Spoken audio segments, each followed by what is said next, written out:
यापुढे आपण आपल्या पाहुण्या ज्योती मॅडम यांचं आपल्या सईतर्फे सई सन्मान देऊन स्वागत करणार आहोत।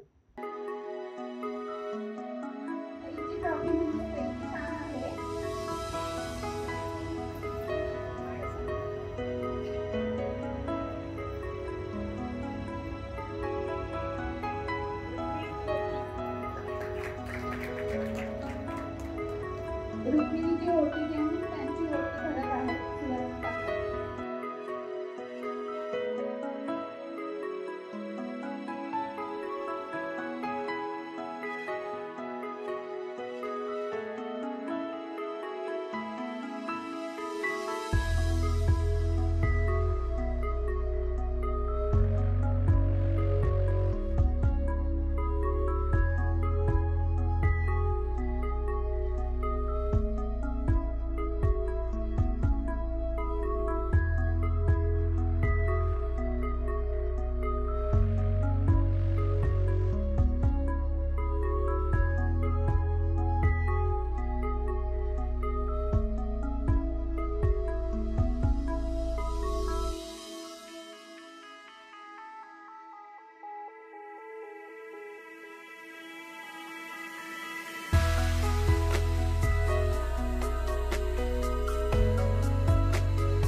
डॉक्टर ज्योती जयेश रहाळकर, आयुर्वेदिक स्वास्थ्य सल्लागार, टिळक आयुर्वेद महाविद्यालय पुणे येथून पदवी आणि पदव्युत्तर शिक्षण पूर्ण, महाविद्यालयीन शिक्षण सर परशुराम भाऊ महाविद्यालय पुणे आणि शालेय शिक्षण रेणुका स्वरूप मेमोरियल गर्ल्स हायस्कूल पुणे येथे झाले।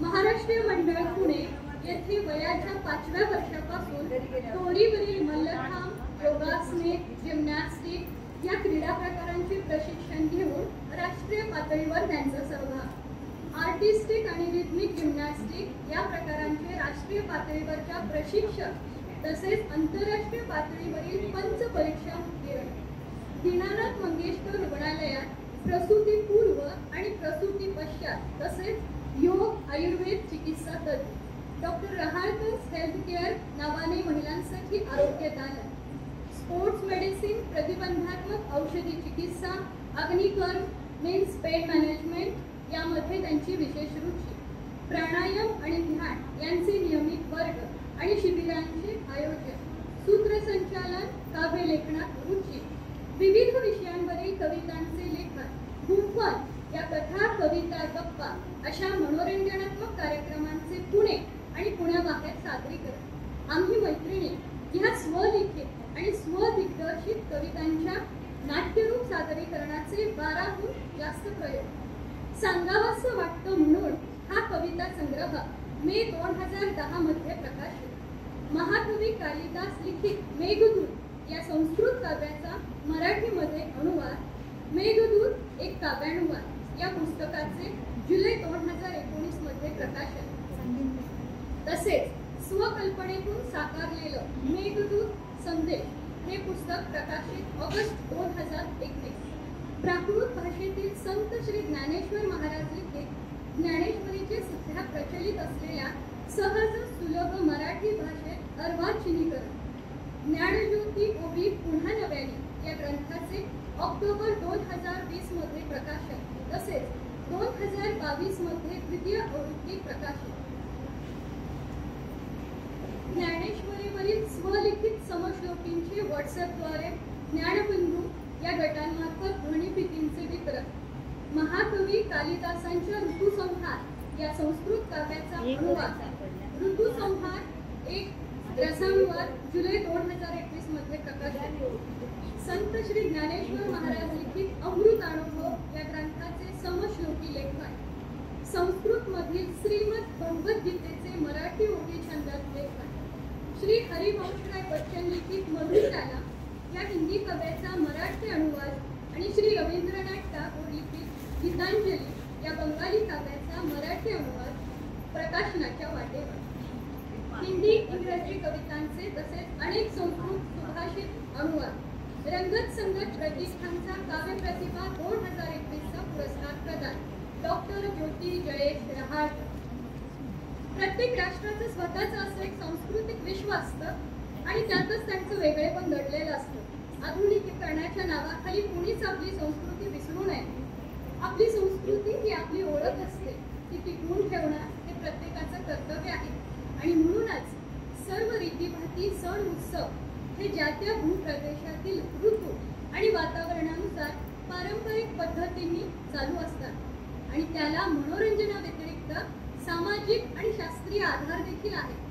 अशाच आपल्या महाराष्ट्रातील परंपरागत चालत असलेल्या सण आणि उत्सवांचा एक काव्यात्मक आढावा आपण येथे घेणार आहोत.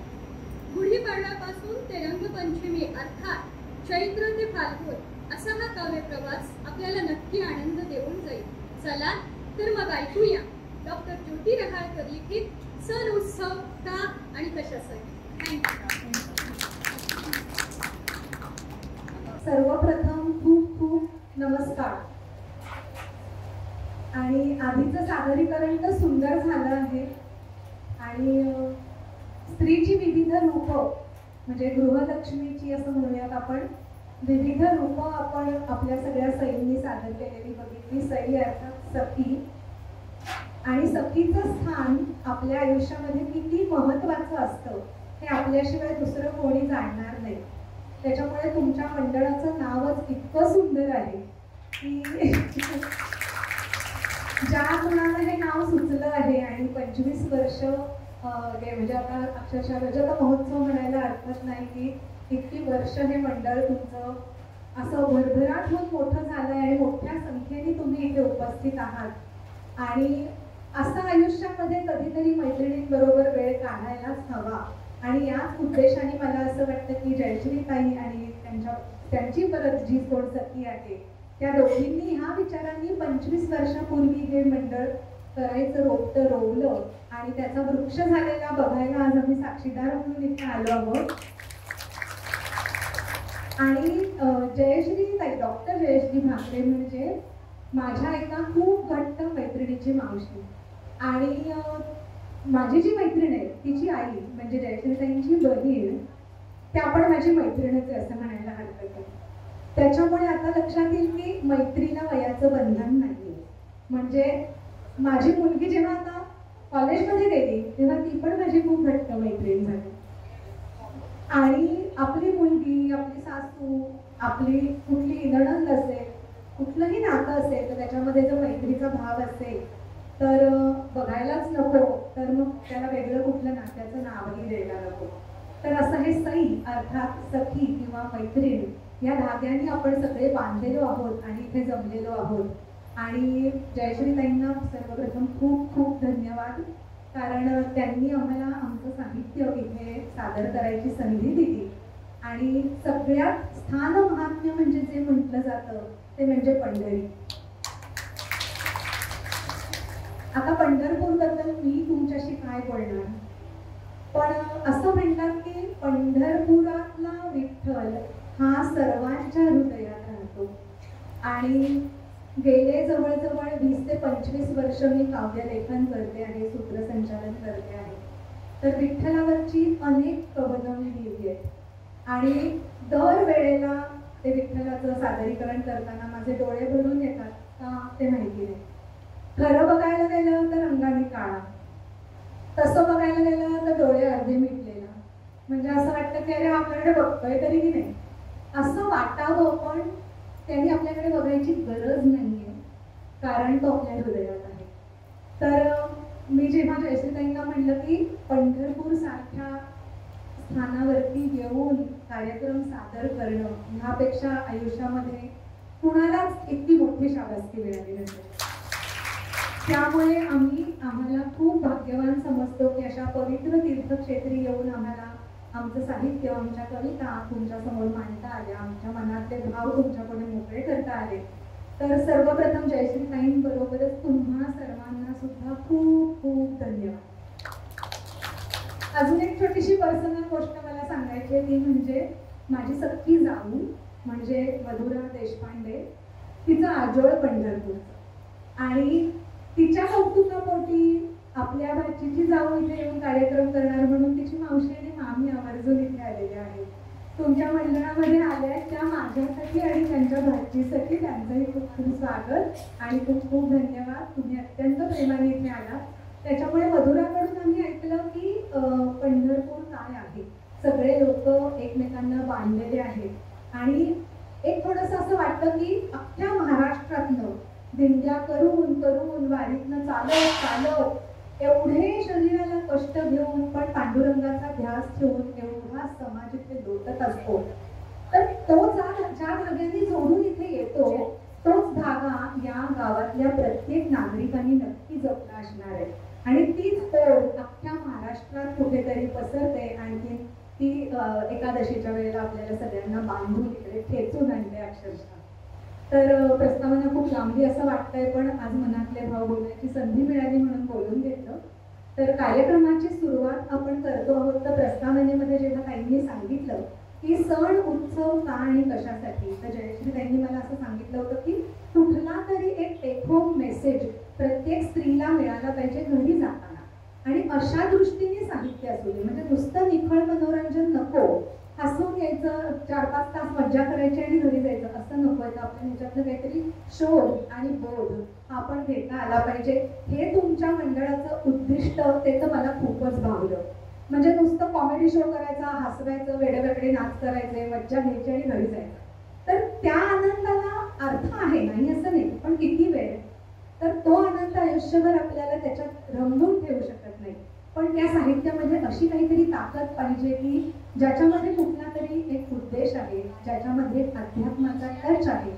आणि आपल्याला माहिती आहे की अध्यात्म हे कुठलंही बोजड शास्त्र नसून आपल्या स्वतःच्या आत जो अंतरात्मा आहे त्याचं ज्ञान करून घेणं इतकं सोपं आहे.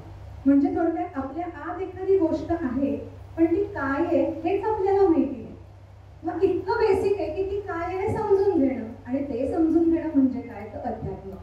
कधी कधी असा लोकांचा विचार असतो की अध्यात्माला कोण लागतं, सगळं झालंय आता, मुलं मोठी झाली आहेत, सुना आल्या आहेत, नातवंड झाली आहेत, आता करायला काही उरलं नाहीये. अशा वेळेला लोक म्हणतात की चला आता आपण रामनाम घेऊया. तर थोडक्यात ती वेळ आहे का खरं तर ह्याच्यात, तर मला असं वाटत नाही.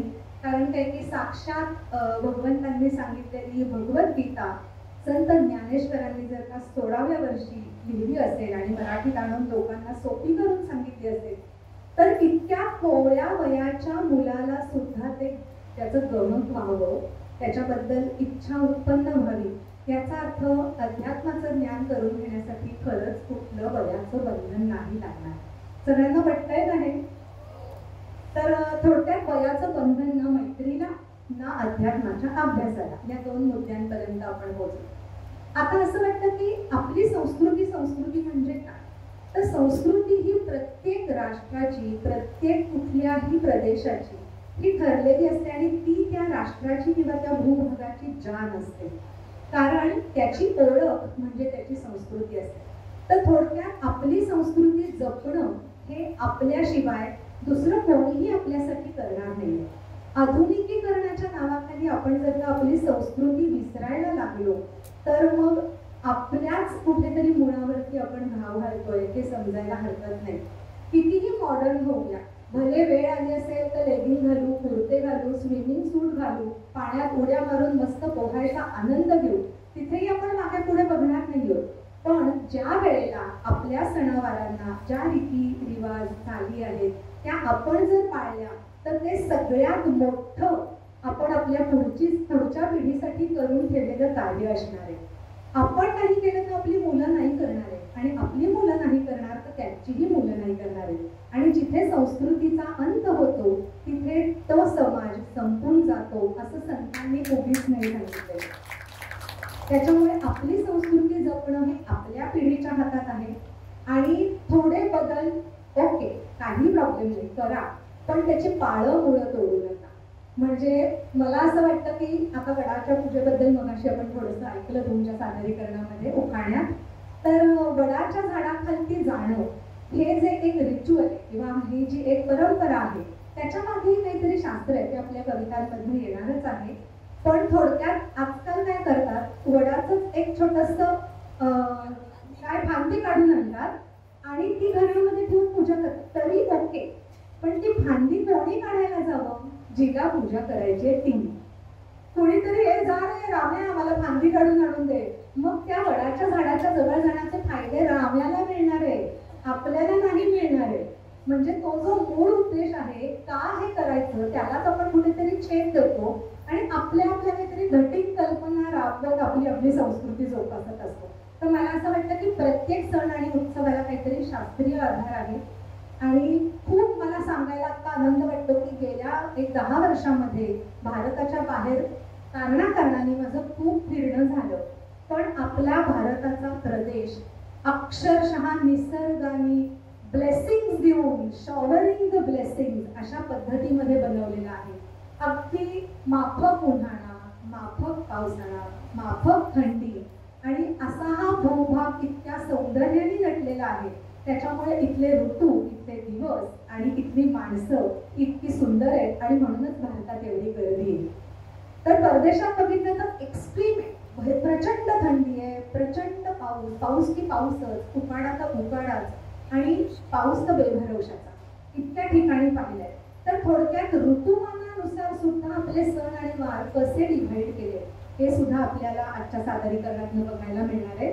तर त्या ऋतूनुसार आपले सण वार, परंपरा आणि संस्कृती ही जपली जाते आणि म्हणूनच ती प्रत्येक राष्ट्राची वेगळी असते, प्रत्येक राज्याची वेगळी असते आणि त्याचा आनंद घेऊन ती टिकवून ठेवणं हे आपलं प्रधान कर्म आहे असं मला वाटतं. तर थोडक्यात सगळ्यात पहिला येणारा आत्ता 3 दिवसांनी येणारा आपला पहिला नववर्ष दिन म्हणजे गुढीपाडवा. तर आपल्याला सगळ्यांना त्याच्यामागचा इतिहास माहिती आहे की गुढीपाडवा म्हणजे काय. तर प्रभू रामचंद्र 14 वर्षाचा वनवास सोसून शाळेमध्ये पण वाचलेलं असतं आपण, परत आले तेव्हा घरोघरी गुढ्या उभारल्या, सगळ्या नगरीला आनंद झाला होता, गुलाल उधळला जात होता आणि सगळ्यांना इतका तो आनंद होता की लपता लपत नव्हता. तर असं हे सुंदर गुढीचं वर्णन ज्या गाण्यामध्ये आलंय त्या गाण्याने मी सुरुवात करते. अगदी फेमस गाणं आहे, माणिक वर्मांचं गाणं आहे. तर ते सादर करते मी आणि त्याच्यानंतर आपण कवितांकडे बोलूया. जय पताका श्रीरामाची झळकते अंबरी, प्रभु आले मंदिरी, आले प्रभु आले मंदिरी, गुलाल उधळीत नगर रंगले, भक्त जनांचे थवे नाचले, राम भक्तीचा गंध उजळले,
अशी ही जी गुढी आहे ना, तर ती आपल्याला काय शिकवते, म्हणजे आपण आपल्या संस्कृती जपताना आपण ज्या ज्या गोष्टी वापरतो त्या गोष्टींचा वापर आणि त्या गोष्टींचं रूप आपल्याला काय शिकवण देऊन जातं हे पुढच्या कवितेतनं अरुजा सादर करते. तर आधी ओळख करून देते. अरुजा जयेश रहाणकर माझी कन्या. आता ती आयुर्वेद शिकते आहे, लास्ट इयरला आहे ती.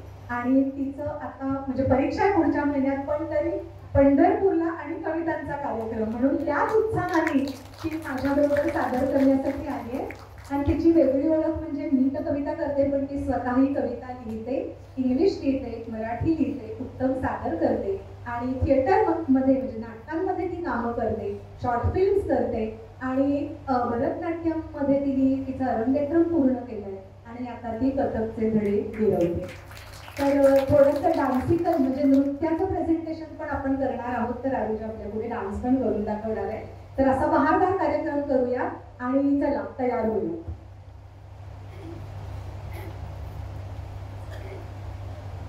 हॅलो.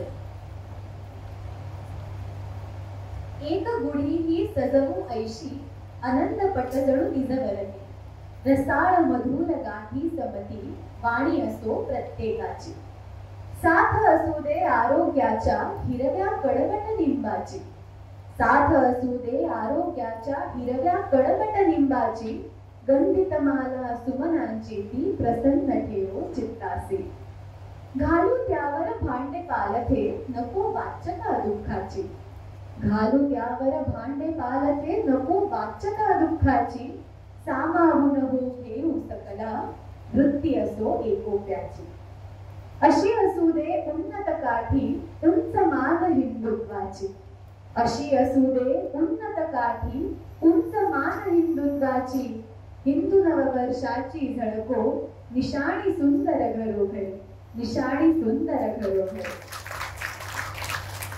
तर थोडक्यात ते जे भांड आपण गुढीवरती पालथं घालतो ते म्हणजे आपण आपल्या दुःखाची वाच्यता कुठे न करता ते दडवून ठेवावं आणि सुखच बाहेर वाटावं असं ते त्या भांड्याकडनं शिकावं.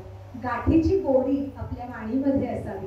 तर अशी प्रतिकात्मक जे जे पदार्थ आपण गुढी उभारताना वापरलेले आहेत त्या त्या पदार्थाचा आपल्या आयुष्यावरती कसा प्रभाव असावा याबद्दलची केलेली ही कविता होती.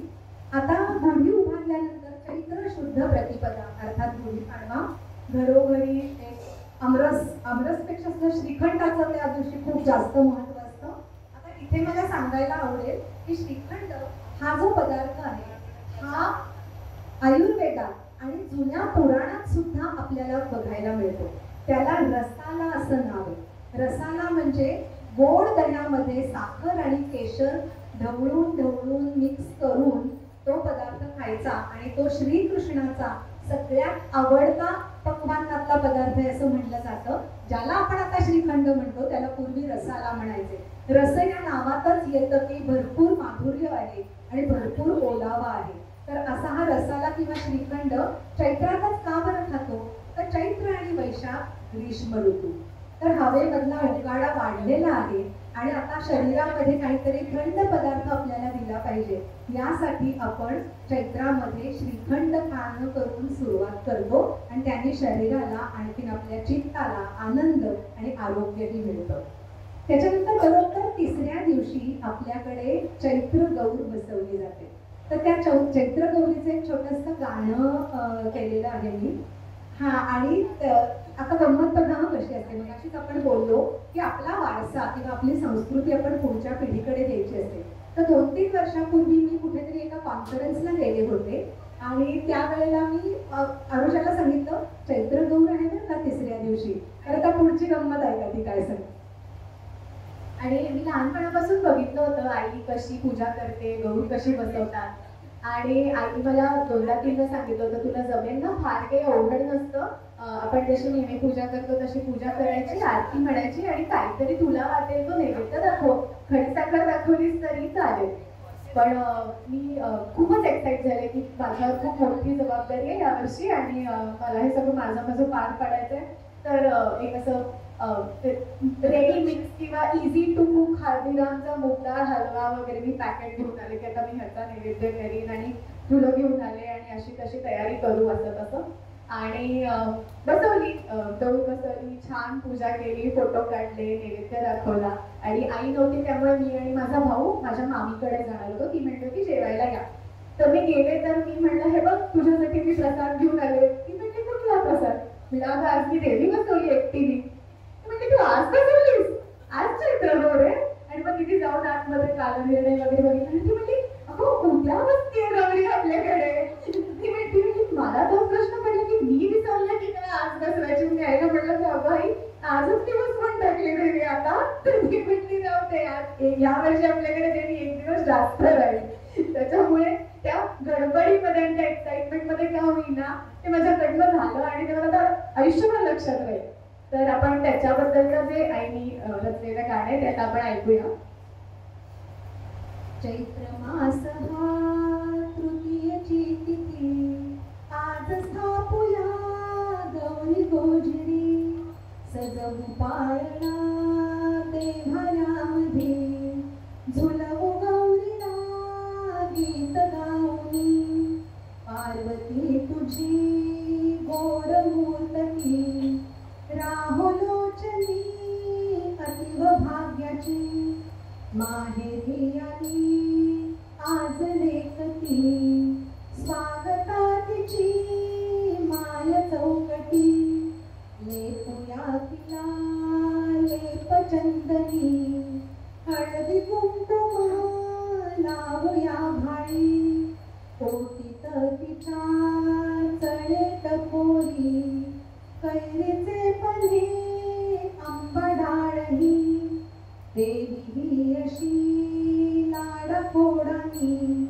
वैशाखातल्या तृतीय तोवरी, मास हा वसा घराघरातुनी, भरभराटीचा मोद तो मनी, भरभराटीचा मोद तो मनी. धन्यवाद. आता आपल्या कार्यक्रमाची सुरुवात तर विजय पताका ह्या गाण्याने आपण केलेलीच आहे. पण लगेचच तृतीयेनंतर येणारं पहिलं म्हणजे रामनवमी, की जी नवमीला येते. आणखीन रामाबद्दल तर म्हणजे आपण असं म्हणतो की थोडक्यात राम म्हणजे आपल्यातला प्राण असंही म्हणलं जातं. आणि अत्यंत म्हणजे कृष्णाच्याही आधीचा आणि एकदम संयमित, एकपत्नी, एकवचनी असा राम जो खूप आदर्श मानलाय. मग कदाचित त्या युगामध्ये असं झालं का हो की फार आदर्श राम पण चालत नाही, म्हणून मग पुढच्या युगात नटखट कृष्ण आला. तर असे विष्णूचे सगळे वेगळे वेगळे अवतार आपण इतके सगळे पुराणांमधनं ऐकलेत आणि त्याचा आनंद घेतलाय. तर तेव्हा बहुतेक विष्णूला कळलं असेल की नाही फारच चांगले वागलो आपण आणि फार काही मग लोकांनी बरं नाही वागवलं आपल्याला, मग आता बघतोच सगळ्यांकडे असं म्हणून फार अगदी धुवून काढलं सगळ्यांना कृष्णाने येऊन. तर हे सगळं आपण रामायण आणि महाभारतातनं सगळ्या आपल्या कथांमधनं ऐकलेलं आहे. तर ह्या रामाचीच म्हणजे रामाची मूर्त आणि रामाचं आपल्या शरीरामध्ये असलेलं स्थान कसं आहे याबद्दलची कविता अनुजा सादर करेल.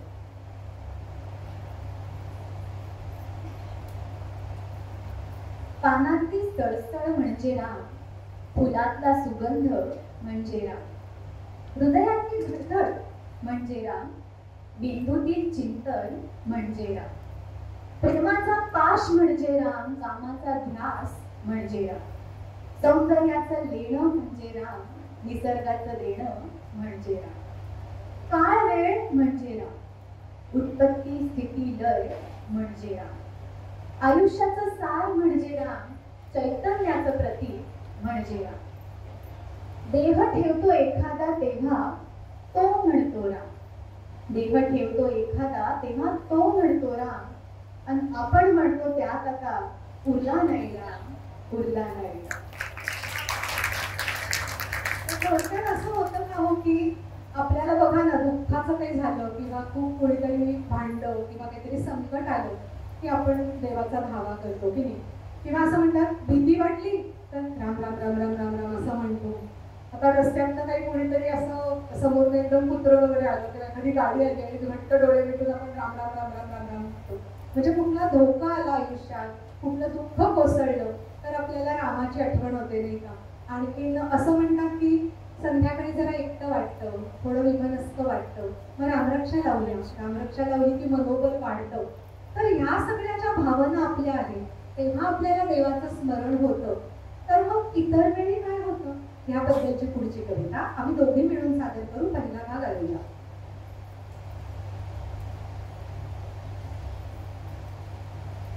कसे न कळता जातो गुंतत एकांताच्या कुहरी आपण. कसे न कळता जातो गुंतत एकांताच्या कुहरी आपण. कुणी न दिसती अवती भवती काहीच ना आधार. आठवतो मग तेव्हा कैसा आठवतो जरा. उदास वाणे असतो आपण कुणी न साथी कुणी न सोबत. उदास वाणे असतो आपण कुणी न साथी कुणी न सोबत. अंतरात दुःखाची खदखद विषण्णतेचा घाव. आठवतो मग तेव्हा कैसा आठवतो जरा. नित्याचे हे अनुभव अपुले काही मोडले काही बिघडले. नित्याचे हे अनुभव अपुले काही मोडले काही बिघडले. प्रतिकूलतेच्या वेळीच लागे परमेशाचा ध्यास. आठवतो मग तेव्हा कैसा आठवतो जरा. आयुष्य दिले हो जाने मजहे. आयुष्य दिले हो जाने मजहे. मन हे संवेदनशील दिधले. कर्म कराया दिधला मजला देह हा सुंदर छान. कान आठवे तेव्हा मजला कान आठवे राम. मान मरातब आणि प्रतिष्ठा मिळते जेव्हा समाजातया. मान मरातब आणि प्रतिष्ठा मिळते जेव्हा समाजातया. पिटून डंका स्वतःचाच हो गौरव होई महान. कान आठवे तेव्हा मजला कान आठवे राम. हरेक श्वासामध्ये वसे तो. हरेक श्वासामध्ये वसे तो. हरेक क्षण तो मला पाहतो. जरी मला ना दखल हो त्याची तर तो प्रेम अपार. जाणवतो हो तेव्हा आपणा आपल्या मधला राम आपल्या मधला राम.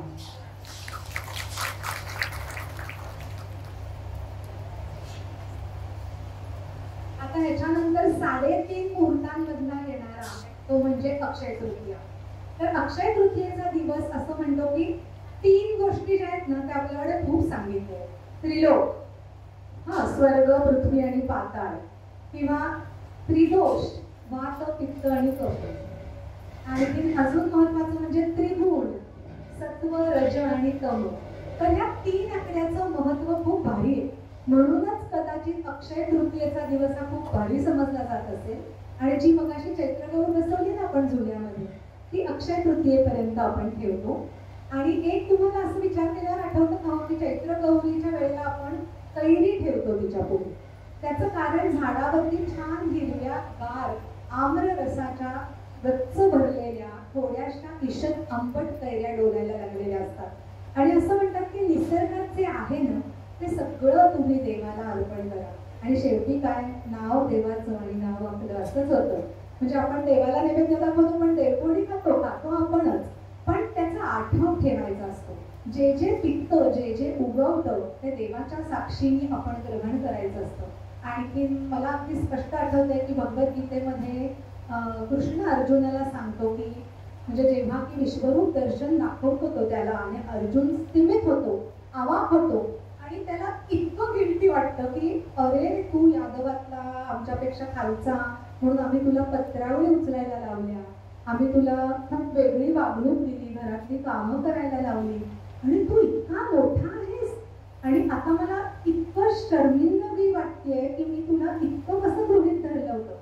त्यावेळेला कृष्ण म्हणतो की अरे तू वाईट वाटून घेऊ नकोस. तुझ्या वाट्याला जे कर्म आणि तुझं जे नशीब आहे त्याप्रमाणे तू वागतोस आणि ते कोणीच नाही बदलू शकत. आणि तू तर माझा सगळ्यात प्रिय सखा आहेस. मी तुला माझा नररूपातला अंश समजतो आणि म्हणूनच तू मला कसंही मागवलंस तरी मला फरक पडत नाही. तर अशी ही भगवंताची प्रत्येक भक्ताप्रती असलेली भावना असते. आणि म्हणूनच कृष्ण म्हणतो आपल्या सगळ्यांना की तुम्ही मला जे काही अर्पण करा, मग ते एखादं फळ असू दे, नाही फळ मिळालं मग एखादं कच्चं पिकलेलं पान असू दे, ते मी तितक्याच प्रेमाने घेतो. कारण त्याच्या मागचा तुमचा भाव मला महत्वाचा वाटतो. म्हणजे असं वाटायला नको की कुठल्या तरी धनाढ्याने मोठं काहीतरी रेशमी वस्त्र दिलंय आणि आपण एक छोटस हातरुमालासारखं काहीतरी दिलंय, त्या दोन्हीतला भाव जर सेम असेल तर देव तो फक्त भावच बघत असतो. तर आता हे कैरी जर आपण चैत्र गौरीला दिली तर पुढे 1 महिना लागतो की त्याला पाड लागून त्या आंब्याचा रस व्हायला. म्हणून अक्षय तृतीयेला आंब्याचा रस आपण घराघरामध्ये काढतो आणि आमरसाचं जेवण घेतो. आणि that is the most ideal time की जेव्हा आपण अन्न म्हणून आंबा पोटात घेतला पाहिजे. तर पूर्ण त्या चैत्र महिन्यामध्ये जे काही त्या देवीला आपण कैरी देतो ते शरीरातली काहीही कमी करण्यासाठी, पित्त कमी करण्यासाठी, थंडावा आणण्यासाठी आपण तिला पन्ह देतो, आंब्याची डाळ देतो. आणि आता त्याचा पिकलेला आंबा झालाय तर त्याच्यावरती अक्षय तृतीयेला ताव मारायचा असतो आणि तो नैसर्गिक पिकलेला आंबा आपल्या प्रकृतीसाठी उत्तमच असतो. तर आता अक्षय तृतीयेमध्ये जसं मी सांगितलं की 3 आकड्याचं महत्व आहे, तसं 18व्या अध्यायामध्ये भगवद्गीतेमध्ये आणि ज्ञानेश्वरीमध्ये ओम तत् सत हे 3 शब्द खूप खूप जोर देऊन प्रधानत्वाने वापरले आणि ओम हेच सत्य असा त्याचा अर्थ आहे. तर आता ह्या ओम तत् सत आणि सत्व, रज आणि तम या 3 जोड्यांची काय गंमत आहे तर ते प्रकृती आणि पुरुष यांच्या संयोगाने निर्माण होणाऱ्या सृष्टीच्या बद्दल ह्या कवितेमध्ये मी गुंतलेलं आहे. तर थोडक्यात प्रकृती ही त्रिगुणात्मक आहे असं म्हटलं जातं. म्हणजे सत्व, रज आणि तम हे तिन्ही गुण त्या प्रकृतीमध्ये असतातच असतात आणि पुरुष मात्र निर्गुण समजला जातो. आता आपण आपल्या घरातच बघूयात ना की जितकी एखादी स्त्री अष्टावधानी असते तितके नवरे कुठे असतात. 100 गोष्टींनी त्यांना एका वेळेला करता येईल, पण साधी पोळी करत असाल तरी कुणाच्या डब्यात किती पोळ्या भरायच्या आहेत, तिला ही भाजी आवडत नाही, आज नवऱ्याला हे जास्तीचं द्यायचंय, हे इतकं कॉम्प्लेक्स मेंदूचं काम फक्त बाईचंच असतं. म्हणून प्रकृती ही स्त्रीचं प्रतीक आहे आणि पुरुष हा पुरुषाचं प्रतीक आहे. तर ही त्रिगुणात्मक प्रकृती पुरुषाकडे जाते आणि सृष्टी कशी तयार होते आणि अंतास ओम तत्सत पर्यंत आपण कसं यायला पाहिजे अशी ही कविता आहे. त्रिगुणांची ती दोरी तिपेडी घेऊन संगे आपुल्या, त्रिगुणांची ती दोरी तिपेडी घेऊन संगे आपुल्या, प्रकृती गेली पुरुषापाशी सृष्टी खेळ मांडल्या. हीच इच्छा घेऊन गेलेली आहे त्या परब्रह्माकडे की चला आला आता काहीतरी करूया. नाहीतर आपला ब्रह्मा निवांत थांबलाय, बसलाय, त्याला काहीच करायचं नाही, निर्गुण आहे, निराकार आहे, निरीच्छा आहे. तर ही अशी 3 गुणांची वेळी घेऊन ती गेली आणि म्हणते चला चला आता आपण सृष्टीचा खेळ मांडूया. तो तर मुनी जणू ध्यानामधला तिष्ठट ठेवून तिजला. त्याचं आपलं ध्यान लागलंय, त्याला काही खबर नाही ती आलीये काय म्हणतेय काय नाही. आरामात मग सिद्ध जाहला मधुर मिलनाला, रत जाहले प्रणयी दोघे आणखी बघता बघता, ब्रह्मांड ते फुटले आणि सृष्टी पिसारा फुलला. चर असो वा अचर असू दे कोणी न त्याला चुकला. हेच 3 गुण सगळीकडे पसरले. त्याचेच अंश आपल्यामध्ये आहेत, चरामध्ये आहेत, अचरामध्ये पण आहेत. चर असो वा अचर असू दे कोणी न त्याला चुकला, प्रकृतीच्या त्रिगुणांचा अंमल सर्वांवरती चढला. सात्विक राजस तामसिक तो 3 गुणांचा मेळा, सात्विक राजस तामसिक तो 3 गुणांचा मेळा, पाठ कधी ना सोडणारा पुढे पुढे जाताना. यज्ञ करा तुम्ही तपही करा, काही करा तुम्ही, यज्ञ करा तुम्ही तपही करा, वा कोणतेही तुम्ही दान करा. यज्ञ करा तुम्ही तपही करा, वा कोणतेही तुम्ही दान करा, त्याग करा वा कर्म करा, वा ज्ञान कोणते तुम्ही मिळवा. विभागते ते त्रिगुणांच्या या कोष्टकात साऱ्यांना, विभागते ते त्रिगुणांच्या या कोष्टकात साऱ्यांना, म्हणून अक्षय तृतीयेला तुम्ही ओम तत्सत हा मंत्र जपा, ओम तत्सत हा मंत्र जपा. आता मगाशी तुमच्या उखाण्यात वटपौर्णिमा आली होती, तर आपल्या सणांच्या यादीत पण वटपौर्णिमा ऑफकोर्स आहे. तर ह्या वटपौर्णिमेचं महत्व जे मी सांगितलं की न्यग्रोध कणामधलं वटवृक्ष हे एक झाड आहे.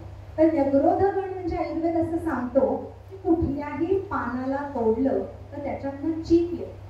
तर असे जे वृक्ष आहेत त्यांचा एक गट केला आणि असं म्हणतात की वडाचं जे गुण आहे ते वात कमी करणारे आहेत. म्हणजे शरीरातला वात कमी होतो म्हणून न्यग्रोध गणामधला वटवृक्ष हा वातनाशक म्हणजे जो विकृत वायू आहे शरीरातला तो कमी करणारा समजला जातो. म्हणूनच तुम्ही कधी कधी ऐकलं असेल की सांधा दुखत असेल तर वडाच्या पानाला तुम्ही तव्यावरती गरम करा, थोडंसं तेल लावा आणि सांध्यावरती बांधा. कारण आपल्या संधिस्थानी वायू हा आपला त्रिदोषांमधला दोष राहतो आणि तो वडाच्या पानांनी शेकण्याने तिथल्या तिथे कमी होतो. तसंच वडाच्या झाडामध्ये जास्तीत जास्त ऑक्सिजन बाहेर फेकण्याची शक्ती असते आणि म्हणूनच ती जी सावित्रीची गोष्ट आहे जी आपल्याला सगळ्यांना माहिती आहे, तिला आधी वॉर्न केलेलं असतं की तुझा पती अल्पायुषी असणार आहे. पण पतीच्या निधनानंतर तिला इतकं दुःख होतं, थोडक्यात तिचा पती तेव्हा क्रिटिकल असेल, ती तेव्हा साधना करण्यासाठी त्याला घेऊन वडाच्या झाडाखाली बसली असेल, त्याला आवश्यक असणारा ऑक्सिजन तिथे भरपूर मिळाला असेल आणि अशा पद्धतीने कदाचित तिने त्याला मृत्यूच्या दाढेतनं वाचवलं असेल. म्हणून मग ती प्रथा पडली की वडाचं झाड हे कितीतरी गोष्टी आपल्याला देतं, ऑक्सिजन देतं, औषध देतं आणि अनंत काळ ते टिकतं. कितीतरी वर्ष वडाचा वृक्ष टिकतो आणि ह्याचाच अर्थ असा की लॉन्जिव्हिटी हे त्याचं कुठेतरी एक गुपित आहे. आणि म्हणूनच वटपौर्णिमेला एवढे दोरे का हो बांधायचे बुंध्याला? का बरं बांधायचे एवढे दोरे बुंध्याला? एवढ्या फेऱ्या का मारायच्या?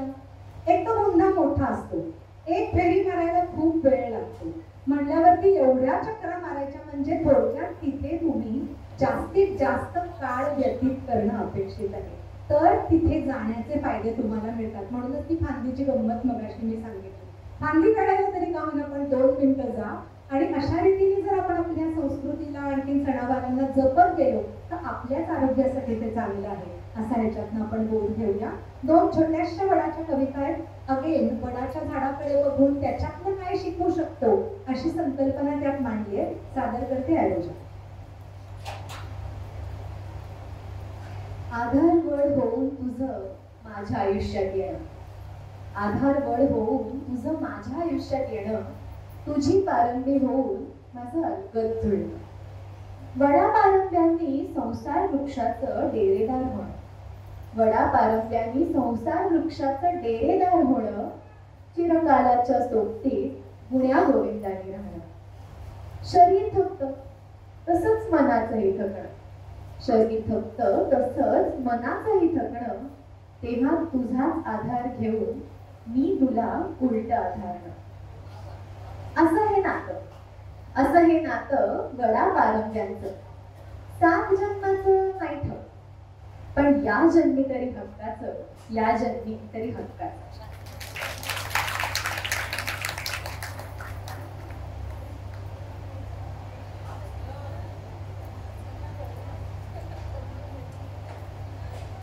संस्कारांच्या मातीमध्ये घट्ट रुजावे विचार आपुले, संस्कारांच्या मातीमध्ये घट्ट रुजावे विचार आपुले. वर्षा मागून वर्षे जाती पण ठामत असे हिले झाड वडाचे. आपणाचं भावे आधार आपुला, आपणाचं भावे आधार आपुला, जसा वडाला पारंब्यांचा. वटपर्णांसम चमचमणारा तेजोमय तो असो चेहरा. आनंदाने घ्यावा झोका झुलती जैशा पारंब्यात्या, आनंदाने घ्यावा झोका झुलती जैशा पारंब्यात्या. न्यग्रोध गणातील वटवृक्षाचा बाज असा हा अंगी द्यावा, बाज असा हा अंगी द्यावा. आता पौर्णिमेनंतर म्हणजे आपल्या सगळ्यांची लाडकी आषाढी. तर मग अशी विठ्ठलाबद्दल आपण खूप बोललो आहोत. पंढरपूरमध्ये मी खूप कमी वेळा आली, पण मनाने पंढरपूरचं चित्र खूपदा रंगवलंय. ती काय होत असेल एकादशीच्या दिवशी, काय भावनेने आणि कुठल्या प्रेमाने इतके लोक जमत असतील आणि इतकं सगळं सुनियोजित आणि सुंदर घडत असेल. तर वारीला यायची खूप इच्छा आहे. तर जमवणार तर नक्की आहोतच पुढच्या काही वर्षामध्ये, पण कायम पंढरपूरचं चित्र मनामध्ये रंगवलं आणि त्यावेळेला कायम असं वाटलं की असंच होतं का सगळं वारीला. चंद्रभागेच्या हो तटी झाली वैष्णवांची दाटी, चंद्रभागेच्या हो तटी झाली वैष्णवांची दाटी. हसतो पांडुरंग हात ठेवोनी या कटी, आषाढीच्या एकादशी हरी नाम मुखी मुखी देहभान विसरुनी एका मुखी सारे गाती. चाले विठूचा गजर दणाणते पंढरपूर, चाले विठूचा गजर दणाणते पंढरपूर. आणि आज चंद्रभागा वाहे दुधडी भरून. भक्त गणांचा हा मेळा भक्तीचाच खेळ सारा, एक भारावली शक्ती फिरे असं म्हणती साऱ्या. थकलेले पाय अन सुकलेले ओठ, थकलेले पाय अन सुकलेले ओठ, पण चालती पाऊले घेत विठ्ठलाचे नाम. जनमानस वेगळे पण भाव मात्र एक, जनमानस वेगळे पण भाव मात्र एक. त्याला घाली पांघरुण विठामाईचा पदर, त्याला घाली पांघरुण विठामाईचा पदर. आता पंढरपूर आणि इथल्या सगळ्या संत परंपरेबद्दल मी बोलायला खूपच लहान तोंडी मोठा घास आहे. आणि तुम्ही सगळे दिग्गजात, तुम्ही रोज ते आयुष्य जगता. आणि आम्ही तिथे पुण्यामध्ये राहून फक्त खूप काहीतरी भारी आहे तिथे आणि आपण त्याला मुकतो याची हळहळ करतो. त्यामुळे त्याबद्दल बोलणं कमी आहे. पण आज आठवण येते ती एका गोष्टीची की एक दिवस म्हणे, कल्पनेतली गोष्ट आहे, एक दिवस म्हणे चंद्रभागेच्या पाण्याला बुक्क्याचा वास येत असतो. आणि सगळ्यांना प्रश्न पडतो की हे कशामुळे होतंय, असं काय आज वेगळं आहे. तर अशीच म्हणजे दिंडी चाललेली असते, वारीच्या वारी पुढे जात असते आणि सगळे वारकरी पुढे पुढे प्रस्थान करत असतात. तर सगळेजण येऊन आपलं पाणी घेतात, वास घेतात. अरे बुक्क्याचाच वास येतोय, बुक्क्याचाच वास हो, झालंय काय नक्की. तर सगळे विचार करतात काय बरं झालं असेल. मग जिथून पाणी वाहत येत आहे तिथे काहीतरी खाली खनिजांमध्ये बदल झाला असेल. तर तसंही नाही, असे खूप विचार त्याच्यावरती चालू असतात. तर एक अशी साधी अशी आजी पुढे येते आणि ती म्हणते मी सांगते तुम्हाला का बुक्क्याचा वास येतोय. सगळ्यांना असं ते हिला बरं माहितीये. तर ती म्हणते अहो काय झालं असेल, काल ते एवढे रिंगण बिंगण आपण घातलं, गुलाल बुक्का उधळला आणि त्या विठुरायाचा सगळा झगा बुक्क्यांनी माखला. आणि मग मी कशी माझ्या धन्याचे कपडे धुते तशी बहुतेक ना पहाटे रुक्मिणी येऊन चंद्रभागेत कपडे धुवून देतो. तर किती गोड भाव आहे हा. आणि मग मला असं वाटतं की प्रत्येकाच्या हृदयात का बरं विठ्ठल आहे. खरं तर तो देव आहे की वैकुंठीचा राणा आहे तो, पण तरी सुद्धा तिला असं वाटतं जसा मला माझा नवरा तसा रुक्मिणीला तिचा नवरा. म्हणजे इतकं साध्या भावनेने लोक विठ्ठलाकडे बघतात आणि म्हणूनच त्याला आपण सगळे माऊली म्हणतो.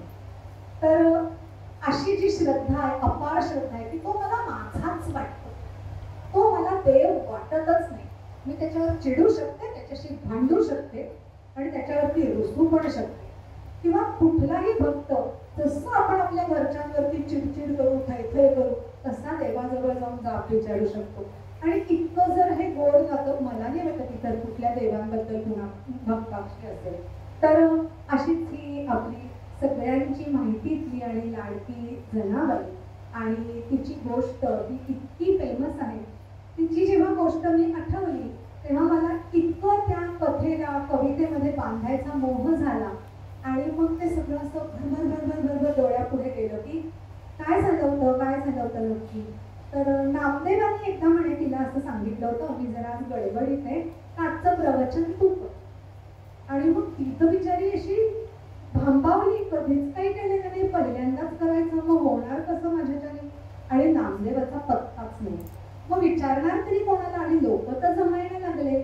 तर अशी ही कावरी बावरी झालेली जना विठ्ठलाशी एकरूप होते काय, विठ्ठल तिच्या घरी येतो काय आणि पुढे काय काय होतं हे सगळं पुढच्या कवितेतनं घेऊया.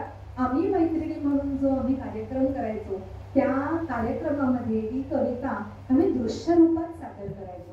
म्हणजे ऍक्च्युली विठ्ठल आहे, तिची झोपडी आहे एका बाजूला, विठ्ठल तिथे आलाय, गाभाऱ्यातलं विठ्ठल गायब आहे, हे सगळं आम्ही स्टेजवरती दाखवायचो आणि ती कविता लोकांना खूप आवडायची. तर सगळ्यांनी ही कविता नीट शांतपणे ऐका. अरुजा खूप छान सादर करते.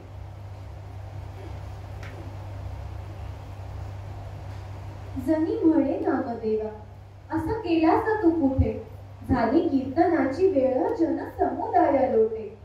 अशी कशी रे मी नामा माझं पडले एकाकी. येग येग विठमाई आता धीर देण्या तुझी. आणि बोलला विठ्ठल वाचे बदली जनाई.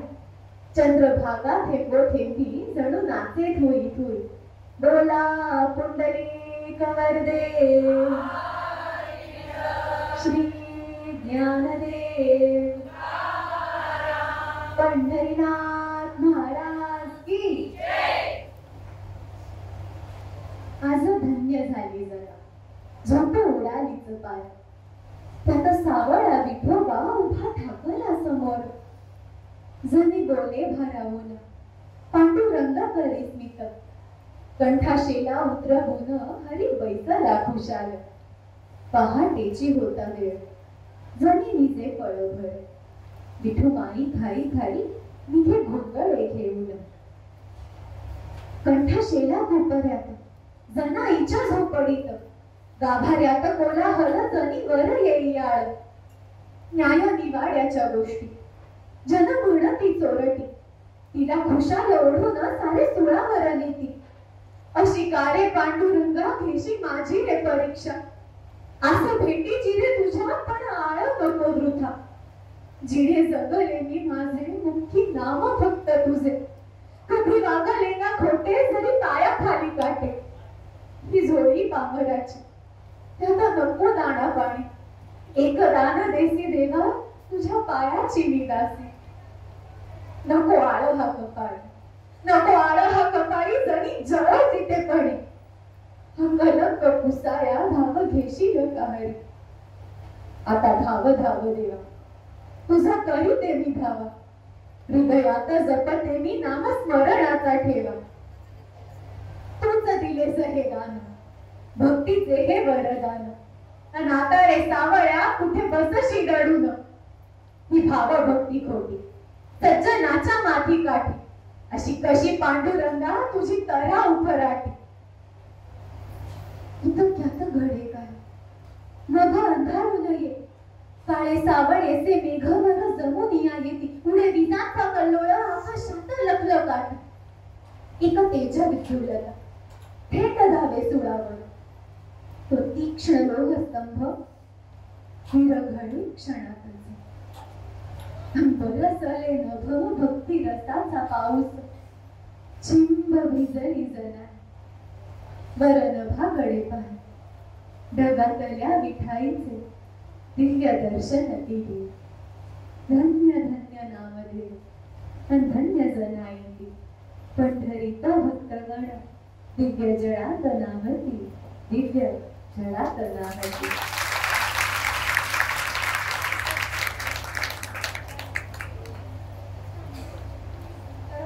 गोष्ट आहे पण ती काव्यात पण खूप आनंद देऊन जाते. आणि म्हणूनच असं म्हणतात ना की कविता का लाडकी असते. कमीत कमी शब्दामध्ये जास्तीत जास्त आशय त्याच्यामध्ये घेऊन आपल्या मनावरती ती राज्य करते. आणि म्हणूनच कविता ही मोठ्या मोठ्या लेखांपेक्षा पटकन धावणारी आणि हृदयात शिरणारी असते. आता ही एक कल्पना अशी आहे की विठूचा गजर चालला आहे. सगळे वरती बघतायत आकाशात बघतायत आणि आपल्याला माहिती आहे की आषाढस्य प्रथम दिवसे हे महाप्रसिद्ध कालिदासाचं वाक्य जे मेघदूतात त्यांनी वापरलेलं आहे त्यांनी सुरुवात केली.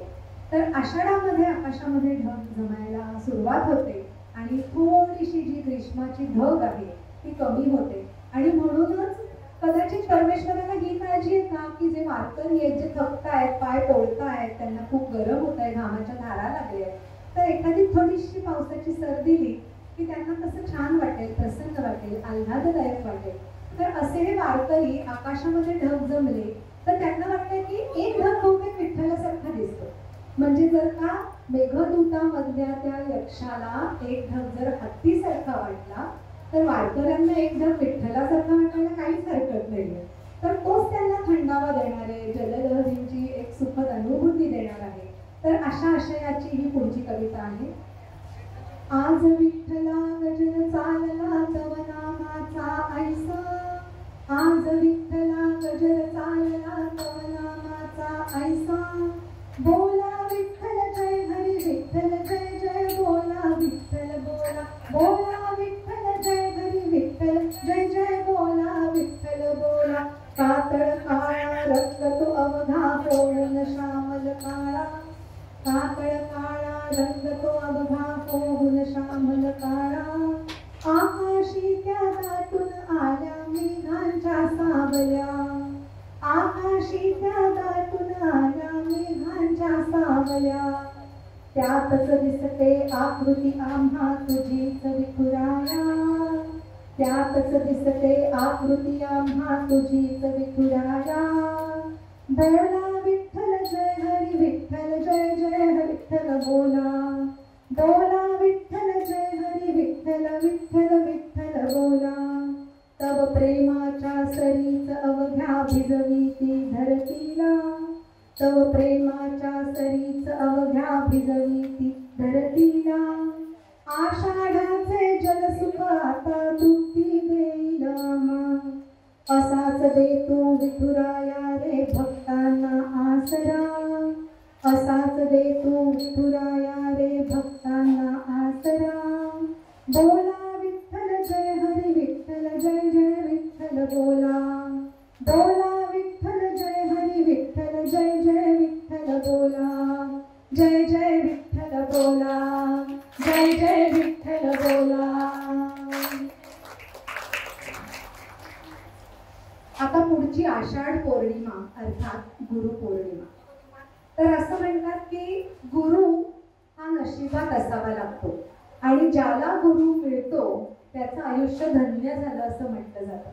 तर थोडक्यात गुरुचं स्थान हे आयुष्यामध्ये अनन्य साधारण समजलं जातं आणि गुरु लाभ होणं ही पण नशिबाची गोष्ट समजली जाते.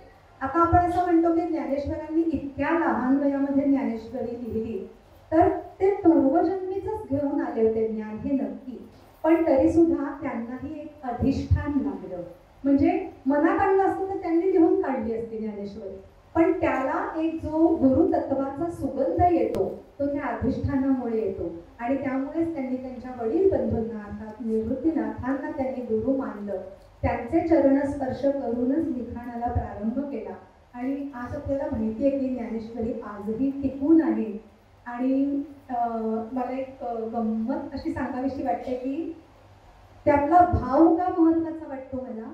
जेव्हा मी ज्ञानेश्वरी ओवी पुन्हा नव्याने असा ज्ञानज्योती नावाचा ग्रंथ लिहिला, अर्थात आजच्या भाषेमध्ये म्हणजे आजच्या मराठी बोलीमध्ये मी संपूर्ण ज्ञानेश्वरी अर्वाचीनीकरणामध्ये रूपांतरित केली, त्यावेळेला आमच्याकडे एक वॉचमन काका होते.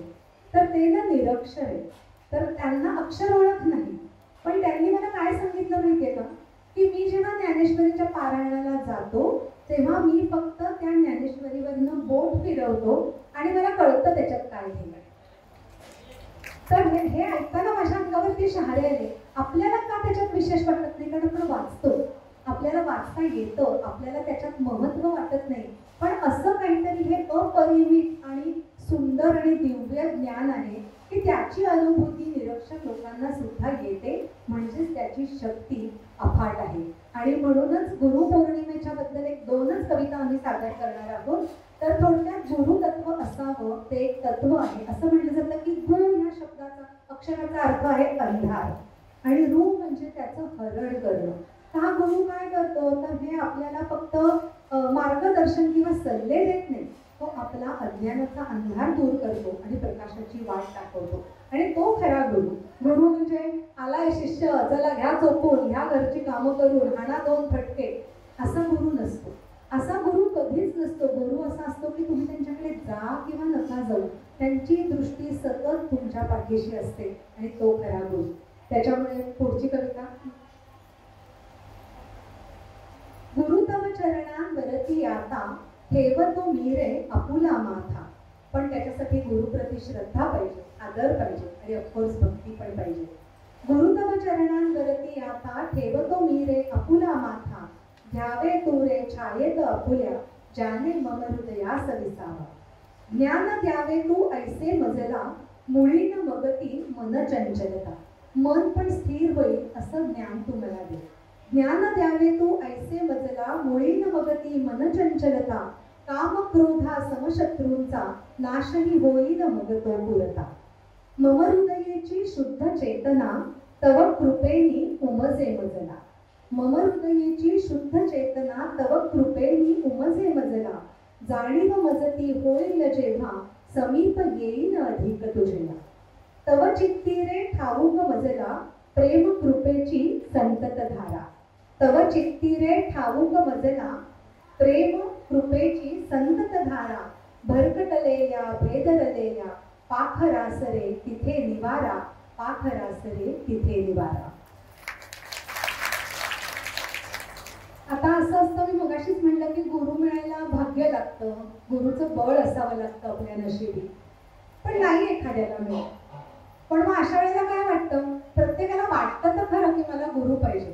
तर पुढच्या कवितेत थोडीशी गंमतशीर आहे, पण नक्कीच आपले डोळे उघडणारी आहे. अरुजा सादर करू. ह्याचं पाहिलं त्याचं पाहिलं, मलाही मग वाटून गेलं काहीतरी आधार हवा, आपल्यालाही एक गुरु हवा. वाटून गेलं गुरु हवा, पण तो कसा बरा मिळावा. दत्तगुरु, दत्तगुरु महान गुरु, म्हणून गुरुवारचे उपास केले सुरू. हा मठ तो मठ, प्रत्येक गुरुवार एक एक मठ. जन्मपत्रिका, ग्रहगोल, ज्योतिषाचे आडाखे सारे फोड. उपाय सगळे चालू होते, गुरुचे दर्शन मात्र होत नव्हते. गुरुचरित्राचं पारायण, देवळात दुवांचं कीर्तन, मन रमता रमत नव्हतं, गुरु लाभाचं लांबणीवर पडत होतं. गुरु हवा एकच अट्टाहास, गुरु हवा एकच अट्टाहास. डोळे मिटून शांत घेतला मोकळा श्वास.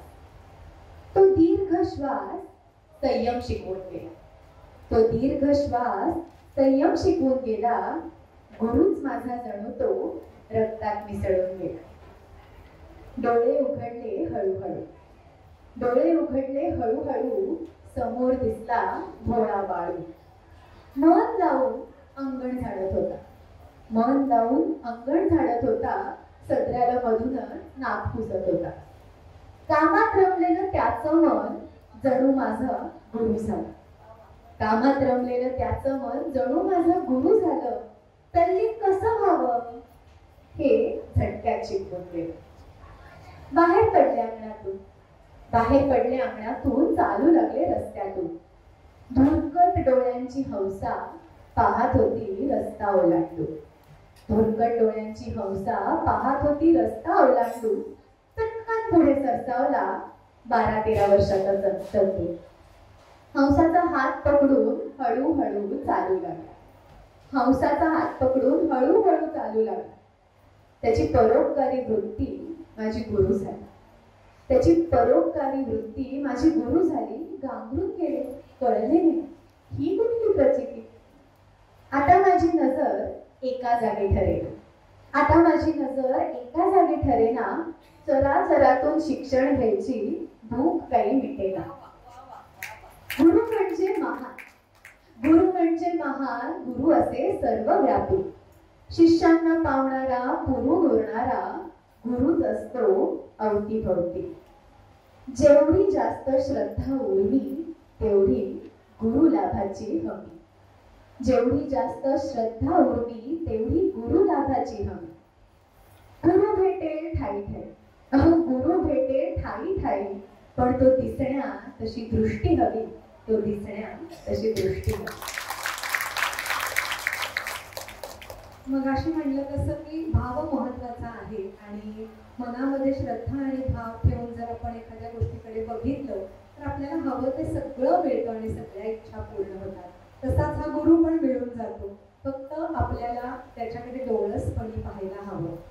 आता ह्याच्यानंतर येणारी म्हणजे दिव्याची अवस. तर दिव्याच्या अवसेच्या बाबतीत मला असं सांगायचं आहे की त्याची पण एक थोडीशी प्रथा अशी आहे की असं म्हणतात की फक्त देवघरातले दिवे नाही, तर जे जे फडताळात डब्यांमध्ये जे जे सगळे माळ्यावर टाकलेले आहेत आपल्या घरातले जुने पुराणे वंश परंपरागत चालत आलेले, ते सगळे दिवे आज आपण बाहेर काढायचे, स्वच्छ करायचे, त्याला वात लावायची, तेल भरायचं आणि ते प्रदीप्त करायचे. म्हणजे थोडक्यात घराची थोडी स्वच्छताही करायची. त्या निमित्ताने आपण माळ्यावरती चढतो, त्या निमित्ताने वरची कपाटं उघडतो. म्हणजे जे मी मगाशी म्हटलं की प्रत्येक गोष्टीच्या मागे काहीतरी कारण आहे आणि ती करण्यामागे काहीतरी तथ्य आहे. तर सगळ्याच दिव्यांवरती आपल्याला प्रेम करता आलं पाहिजे. आपला जो काय रोज एक चांदीचा लावून ठेवलाय तोच घासायचा आणि धुवायचा ते आपण रोज करतो, पण दिव्याची ही पूजा केल्याने आवर्जून साफसफाई होते. थोडंसं काय आहे आजूबाजूला काय नाही ही अडगळ आवरली जाते, तिथल्या तिथे सॉर्टिंग होतं. आणि मग अरे आपल्याकडे काही मातीचे पण दिवे आहेत, अरेच्या आता कुठेतरी ठेवला होता जुना माझ्या कधीतरी अधिकाला आलेला, तर तो दिवा एकदम आठवतो. तर जुन्या स्मृतींना पण उजाळा मिळतोच की त्यामुळे, आणि त्या आठवणी ह्याच आपल्या घट्ट मैत्रिणी असतात. त्यामुळे थोडक्यात त्या दृष्टीने जर आपण या हौसेकडे नक्की बघितलं तर सगळ्यांना काहीतरी आठवेल आणि घरात काही ना काहीतरी सापडेल. कितीतरी दिवस शोधत असलेली एखादी वस्तू पण सापडून जाऊ शकते. तर ही जी दिव्याची अवस्था आहे, तर त्या दिव्याबद्दल मी लिहिलंय की दिव्याची कितीतरी रूप आहेत आणि अखंड अनंत प्रकारचे दिवे आपल्याला बाजारात मिळतात आणि घरोघरी आवडीने ते जपले जातात, जोपासले जातात. पण त्याच्यामध्ये मूळ असलेलं त्याचं इंधन म्हणजे तेल, स्वतः जळणारी आणि उजेड देणारी वात आणि ते अग्नी तत्व, हेच सगळ्यात महत्वाचं आहे. त्या दिव्याची किंमत त्या मनाने अत्यंत अल्प आहे. तर दिव्या तू असशी कैसा, कधी मातीचा कधी दगडाचा. दिव्या तू असशी कैसा, कधी मातीचा कधी दगडाचा. कधी कधी रे तांब्याचा तू, कधी तरी तर पितळ्याचा. महाधन्यांच्या घरात तू रे असशील कधीतरी चांदीचा. महानांमध्ये क्वचितच तू रे असशील झगमग सोन्याचा. रत्ने असतील क्वचित तुझवर हिरे माणिक मोती. क्वचित असतील रेखिलेल्या रंगरेखाकृती. मात्र कसाही असशी तरीही तुझ्याच रे सांगाती. नित्य असतो स्नेह आणखी वळलेल्या त्या वाती. नित्य असतो स्नेह आणखी वळलेल्या त्या वाती. ते नसेल तर त्या देवाला कोण विचारतंय. तेल वात तर मेन पाहिजे. अग्नीचा कण एक पुरेसा चेतविण्यारे त्यांसी. अग्नीचा कण एक पुरेसा चेतविण्यारे त्यांसी. दिसतील मगरे झगमगणाऱ्या त्यातून लख लख ज्योती. त्यातून लख लख ज्योती. आता दिव्याची आवाज होते काय, आणि जी काही धाम धूम सुरू होते, कारण सगळ्यांचा लाडका श्रावण येतो. अगदी रुबाबात पावलं टाकत येतो, गच्च भरलेले सण घेऊन येतो आणि सगळ्या स्त्री जमातीला विशेष आनंद देऊन जातो. कारण श्रावणाच्या सरी, आपण किती श्रावणाची गाणी माहिती, श्रावण मासी हर्ष मानसी हिरवळ दाटे चोहीकडे. क्षणात येते सरसर शिरवे, क्षणात फिरून येऊन पडे. म्हणजे तो जो ऊन पावसाचा खेळ आहे, ते जे बदललेलं वातावरण आहे, ती ग्रीष्माची काहिली कमी झालेली आहे आणि हा असा मनभर पसरणारा श्रावण आपल्याला एक नित्य आणि शाश्वत आनंद देऊन जातो. आणि पहिला म्हणजे आलेला वार तो श्रावणी सोमवार. तर शंकराच्या देवळांमध्ये रांगाच्या रांगा, नंतर इच्छा नव असे सगळं बोललं जातं आणि तिथेच कळतं की अजूनही मनामधला श्रद्धा आणि भाव लोकांच्या टिकून आहे. कारण मी स्वतः जेव्हा श्रावणी सोमवारी कधी देवळात गेली असेल तर अक्षरशः लाईनमध्ये उभं राहून डोळे मिटून त्या शंकराचं स्तोत्र म्हणत म्हणत लोक तल्लीन झालेले मी डोळ्यांनी बघितले. म्हणजे अजूनही ती जी भावना आहे आणि ते जे शक्तीला रिस्पेक्ट करणं आहे ते आपल्या समाजात आहे आणि म्हणूनच ही संस्कृती आपण टिकवू शकतो. तर पहिली शंकराची कविता आरोग्याकडे केली. सांब सदाशिव भोळा शंकर, त्रिखंडातून त्याचा वावर. त्रिशूळ डमरू घेऊन हाती, तांडव नृत्यासाठी तत्पर. भाळावर चंद्रमा शीतल, सर्पमाळती रुळे गळ्यावर. सर्वांगी भस्माचे लेपन, पवित्र गंगा वाहे जटेतून. समुद्र मंथने प्राप्त हलाहल, त्याने त्रिभुवनी येता संकट. चराचराचे करण्या रक्षण, नीळकंठ हा करी विषप्राशन. कुंकू हरिद्रा गंधाचे लेपन, बिल्वदनाचे करूया अर्पण.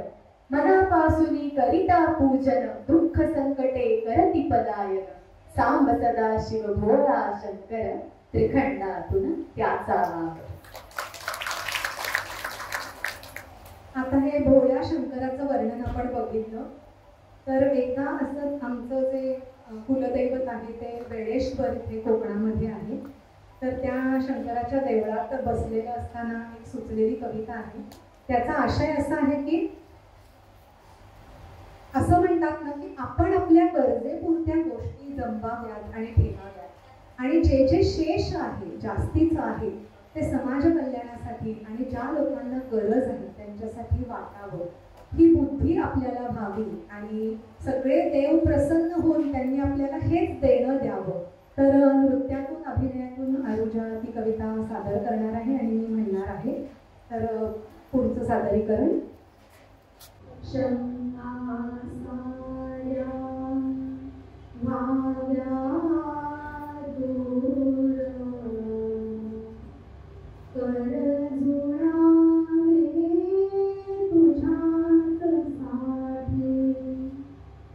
राक्षसी वृत्ती भावी नष्ट हेच मागणे शंभू पाशी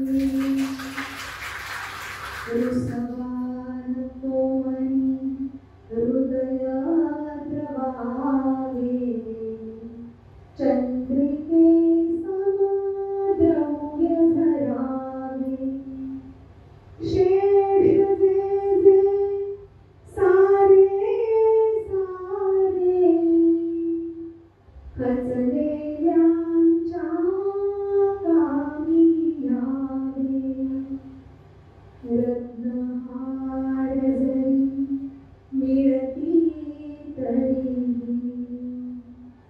मन तुझ्या रे समीप यावे वीर शिखरातून नाद घुमावा जनरीतीचा विसर पडावा दुःख शल्ये जावी विसरून देह तुझ्या रे साठी जिजावा नीलवर्ण रे तुझा कैसा आकाशाचे स्मरण होतसे कंठी अद्भुत येते गाणी तना मनाचे भानच भरते सांग मजसी तू रे रुद्रा गहन तुझा सृष्टीचा सदा सावा तुझाच आशिष शिवशंभो रे नमन तुला शिवशंभो रे नमन तुला शिवशंभो रे नमन तुला.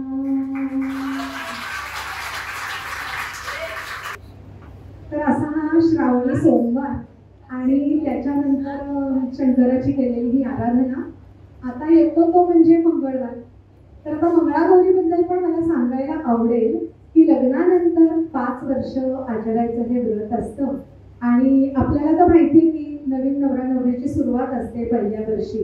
हौसेने आईकडे नंतर सासूच्याकडे मंगळागौरी होतात आणि सगळ्या नवीन नवीन लग्न झालेल्या बायका एकत्र जाऊन ही देवीची पूजा करतात, रात्र जागवतात, मंगळागौरीची आरती म्हणतात आणि अत्यंत आनंदाने त्या एकत्र. आणि तेव्हा ना मुली लग्नाच्या ज्या असायच्या छोट्या असायच्या वयात, त्याच्यामुळे चटपटीत ऍक्टिव्ह अशा सकासक वेगळे वेगळे खेळ खेळणाऱ्या, म्हणजे आणायचा व्यायाम पण व्हायचा, आनंद पण मिळायचा आणि मजा लुटायच्या. आणि त्या काळी कसं होतं ना, रांधा काढा, उष्टी काढा आणि घर सांभाळा, याच्या व्यतिरिक्त त्या मुलींना बाहेर जायला, बाहेर पडायला संधी नसायची. पण आता मंगळागौरीला जी जी वेगळी वेगळी पत्री आपण वापरतो त्या निमित्ताने ते आपण म्हणतो ना झाडापानांचं टेक्स्चर, त्याचा स्पर्श, त्याचे रंग, त्याचे वास आणि त्या निसर्गाच्या सहवासात जाण्याची एक संधी. की पूजेचं साहित्य जमवायचं, फुलं आणायची, पत्री गोळा करायची, बाजारात जाऊन यादीमधली पत्री नाही आणायची. तर थोडक्यात अशा पद्धतीने जर आपण काही सणाकडे बघायची दृष्टी ठेवली तर हे सगळे सण आपल्याला ना निसर्गाच्या खूप जवळ नेतात आणि मग निसर्गाचं आणि आपलं नातं आपल्याला नव्याने कळतं. तर मंगळागौरीची आरती आपल्याला सगळ्यांना माहिती आहे, आरतीची आपण केलेली आहे. आणि जर तुम्हाला कोणाला हवी असेल तर ती मी नंतर तुम्हाला व्हॉट्सअपवरती पाठवू शकेल. त्याच्यामुळे ही आरती मी तुमच्याशी शेअर करीन. आता येणाऱ्या श्रावणात तुम्ही ही आरती म्हणा. मंगळ मंगळ मंगळा गौरी सौभाग्यदायिनी ऐसी तू देवी. व्रत तुझे घेतो आनंदे आम्ही शुचिभूत होऊन पूजितो तुझसी.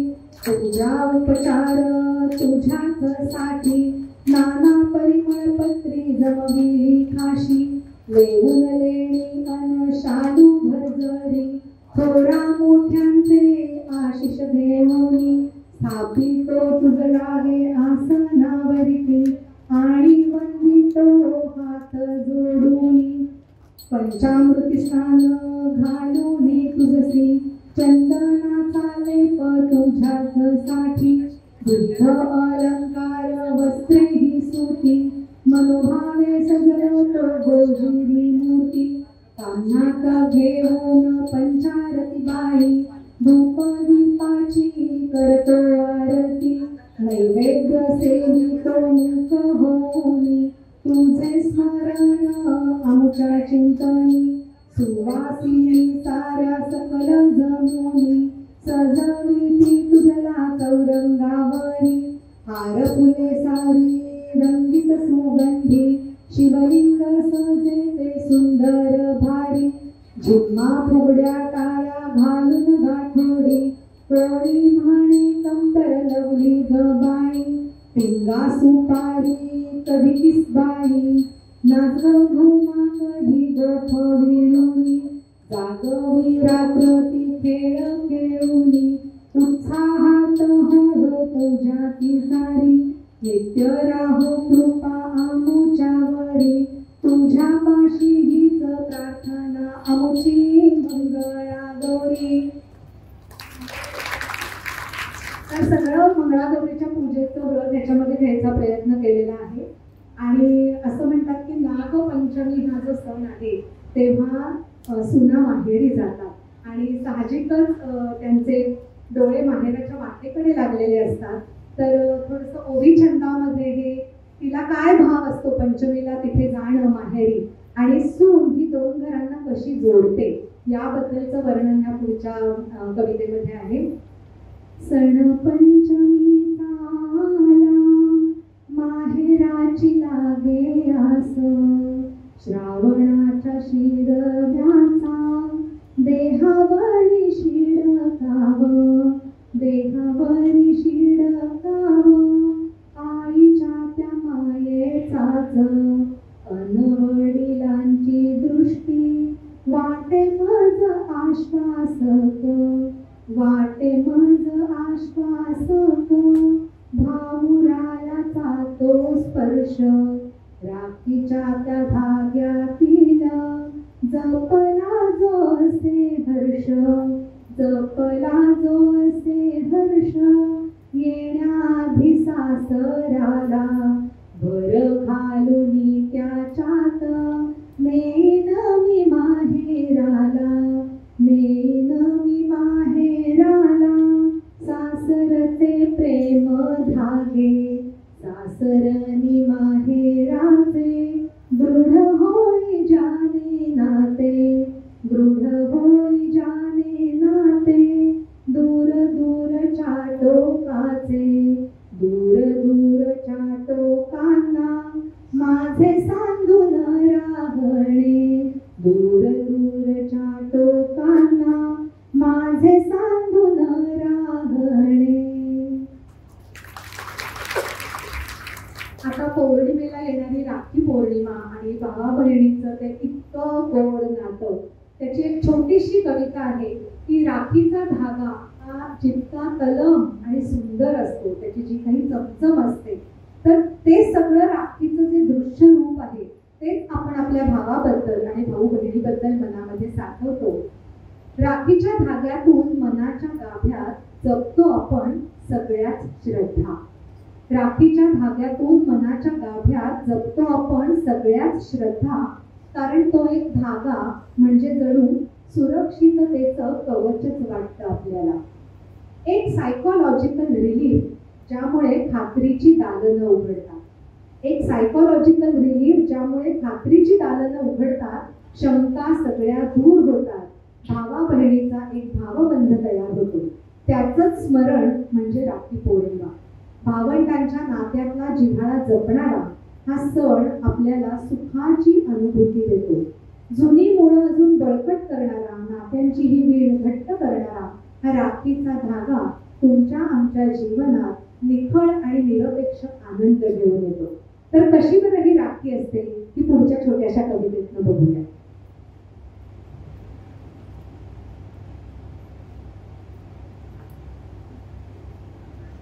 रेशीम बंधी सुवकनी सुंदर तुझी माझी राखी, समजमा टिकल्या त्याच्यावरती अशी आगोली राखी. राखी आपुली मोहक भारी खुलते हातावरती, राखी आपुली मोहक भारी खुलते हातावरती, किती कदडल्या आठवणी त्या टिवल्या राखी भवती. लढीवाळणी लुटुपुटूची रुसणारी कधी राखी, लढीवाळणी लुटुपुटूची रुसणारी कधी राखी, आश्वासक अन सुरक्षितली खंबीर कधी ती राखी.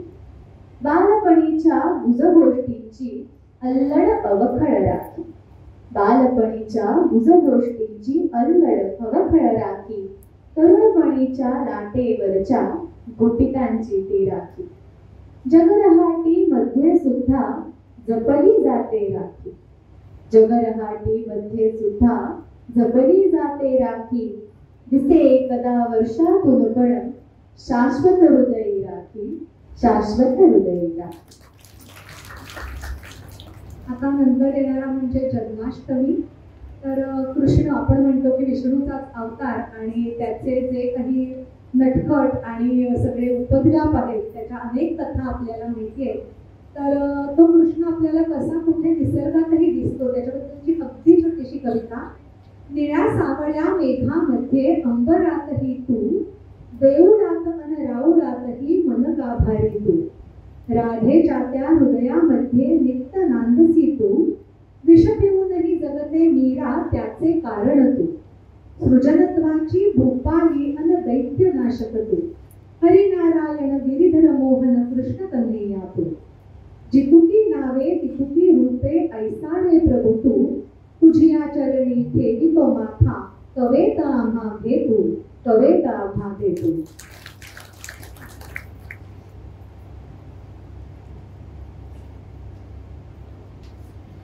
ही जी पुढची कविता आहे तर निसर्गामध्ये मला जसा कृष्ण एकदा भावला किंवा दिसला त्याप्रमाणे वाटून गेलेली खूप जुनी कविता आहे. पण अगदी छोटी असली तरी त्याच्यामध्ये कृष्ण, राधा आणि मीरा हे सगळे सामावले. तर ते कुठल्या कुठल्या रूपात कसे कसे दिसत आहेत हे अरुजाकडून ऐकूया. ही माझी खूप लाडकी कविता आहे. मला जितकी आवडली आहे तशीच मी तुमच्यापर्यंत पोहोचवायचा प्रयत्न करते. लाल केशरी रंग उधळते आकाशातून संध्याकाळी, लाल केशरी रंग उधळते आकाशातून संध्याकाळी, घरट्यामध्ये येता परतुनी गाती पाखरे मंजुळ गाणी. श्यामल निळसर गिरिशिखरे, श्यामल निळसर गिरिशिखरेही असे वाटते जणू मुरारी, श्यामल निळसर गिरिशिखरेही असे वाटती जणू मुरारी, मावळतीचे सूर्यबिंबजे लखलखणारा मुकुटमणी, सुसाट आहे वारा वाटे मधुर सुरावत पाव्यामध्ये, सुसाट आहे वारा वाटे मधुर सुरावत पाव्यामधली, अवखळ राधा बनली धरणी अन गगनाची मीरा भोळी, राधा आणि मीरे मधला रेशीम धागा हा गिरिधारी, राधा आणि मीरे मधला रेशीम धागा हा गिरिधारी, मधुरा प्रीती भाव भक्तीची इथेच घडते भेट निराळी, इथेच घडते भेट निराळी. आता असे भरपूर श्रावण सण घेऊन येतो. तर सर्व सणांना समग्र श्रावण म्हणून एकाच मोठ्या कवितेमध्ये मांडलेलं आहे. सगळ्या श्रावणातल्या सणांचं वर्णन आपल्याला इथे बघायला मिळेल.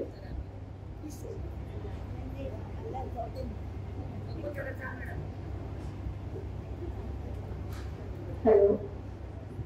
निज आषाढ आवस होई दिव्यांचे पूजन, निज आषाढ आवस होई दिव्यांचे पूजन, गुळ कणकेचे दीप तुम्हा संगती सेवन.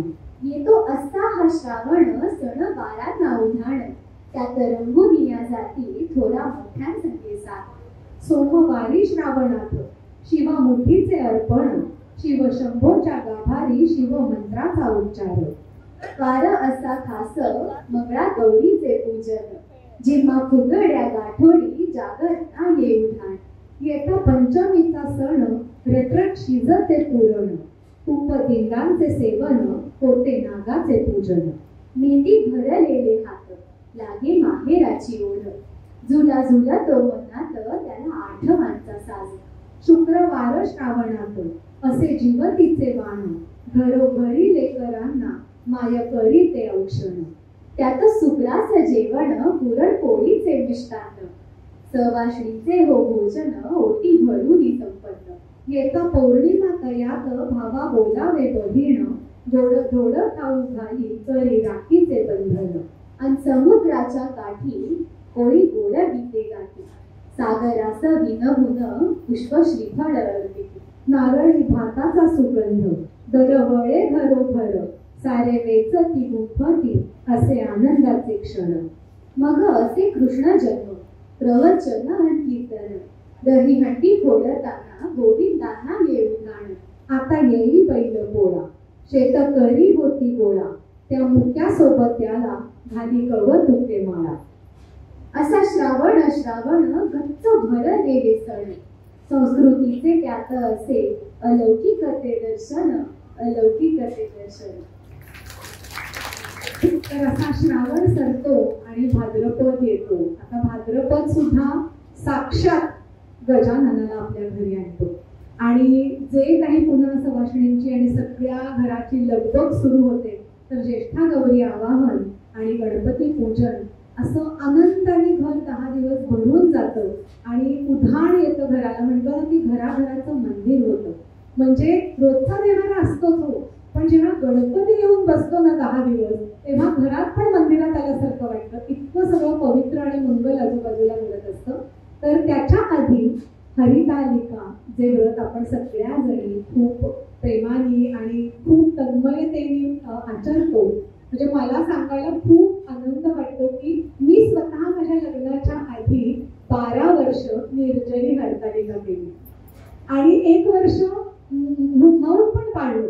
म्हणजे का माहिती नाही वाटलं, पण करावंसं वाटलं आणि सगळ्यात आनंदाची गोष्ट म्हणजे जमलं. तर तसंच हिने पण 1 वर्ष ट्राय केलं. बघू आता तिच्या नशिबात कोणता शंकर आहे. त्याच्यामुळे हरतालिकेचं हे व्रत आपण करतो, ज्याच्यामध्ये मध्यरात्रीपर्यंत उपवास केला जातो. आणि आपल्याला सगळ्यांना लक्षात आलं असेल की हरतालिकेची आरती जी त्या चातुर्मासाच्या पुस्तकात होती ती थोडी कॉम्प्लेक्स आहे. म्हणजे सगळ्या जणी आपलं तामण घेऊन औक्षण करत असतात, पण पुढे मागे अशी पळापळ होत असते. जयदेवी हरतालिके सती पार्वती तिथपर्यंत जरा गाडी बरी चालते, तर पुढे पण द्वार खाली व्हायला लागतं. म्हणून ती एक वेगळ्या आशयाची आधुनिक हरतालिकेची आरती लिहायचा प्रयत्न केलाय. ती आवडली तर ती पण तुमच्या गटावर व्हॉट्सअपवरती पाठवेल. तर म्हणूया जय देवी हरतालिके देवी, सखी सहशोभसी तुगे पार्वती, हिमालयाची तू कन्या सुंदरी, शिवशंभो साठी असशी वेडी, उपास तापास वसा घेऊनी, अर्धी पिकलेली पाने खाऊनी, आचरसी हे व्रत कठीण भारी, शंकराची झाली त्यानेच प्राप्ती. जय देवी भाद्रपदातील प्रथम तृतीयेसी, थंडी ऊन पाऊस अंगी झेलुनी, 64 वर्षांची साधना तुझी, शिवलिंग स्थापून केलीस भक्ती. जय देवी झाले त्याच्यामुळे शंकर आनंदी, शिवपार्वतीची ही सुंदर जोडी, सुवासिनी साऱ्या तुझला स्मरुनी, श्रद्धा वेग तुझी पूजा मांडती. जय देव जय देवी हरतालिके देवी, सखी सह शोभसी तुझे पार्वती, जय देवी. आता हरतालिका म्हणजे मला असं आठवत आहे की आमच्याकडे ना देव्हाऱ्यात गणपती नाही बसायचा, त्याच्यामुळे भरपूर सजावट करता यायची की काय काय त्या देवाच्या मागे पुढे लावून घरातल्या वस्तू कमी पडायच्या. म्हणजे फुलांचे हार असतील, आरसे असतील, कुठल्याही शोभेच्या वस्तू, फुलदाण्या असतील, सगळं त्या गणपतीच्यासाठी मांडून ठेवायचं. आणि सगळ्यांना असं वाटायचं काय करू मी काय नको, तर उद्या गणपती येणार आणि इथे प्राणप्रतिष्ठा होणार. तर हरतालिकेचा उपास रात्री 12ला सोडायचा, म्हणजे निर्जळी उपासाचा पदार्थ खाऊन सोडायचा. मग 12पर्यंत काय करायचं, तर गणपतीची आरास करायची. तर अशी ही गणपतीची आरास जेव्हा आपण करतो तेव्हा मनात काय चालू असतं की आता काय होणार आहे, तर गणपती येणार आहे. काय होणार आहे, गणपती येणार आहे. कसा येणार आहे ऐकूया.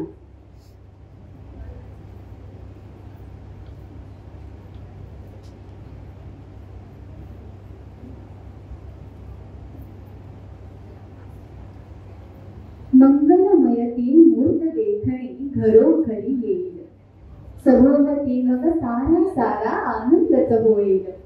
टाळा झांजांच्या साथीनी स्वर सुंदर सजतील, टाळा झांजांच्या साथीनी स्वर सुंदर सजतील. निनादात त्या सारे सारे चिंब चिंब भिजतील. भक्ती रसाचा लोंढा आता उसळी मारेल, भक्ती रसाचा लोंढा आता उसळी मारेल. देह मनाच्या पल्याड सारे झणी पोचतील. गंध अक्षता फुलेली दुर्गा तबकी निरांजन, गंध अक्षता फुलेली दुर्गा तबकी निरांजन. कापूर आरती सोबतती हो घंटेची किळकी, सारे सारे भावुक क्षणते मनास स्पर्शतील. गणरायाच्या रंगातच बघ घर सारे रंगेल, घर सारे रंगेल. आता गणपती आले, त्यांची आरती करायला पाहिजे. निमित्त असते भाद्रपदातील शुद्ध चतुर्थीचे, मांगल्याचे जल्लोषाचे तरंग उत्साहाचे. सान थोर अनराव रंग तव रंगातून रंगे, हासत नाचत गरजत आगमन होते गणरायाचे. जय देव. वक्रतुंड रूप गोजिरे प्रसन्न मुख साजरे, बुद्धी देवते तुझी प्रेरणा भक्तांना मिळते.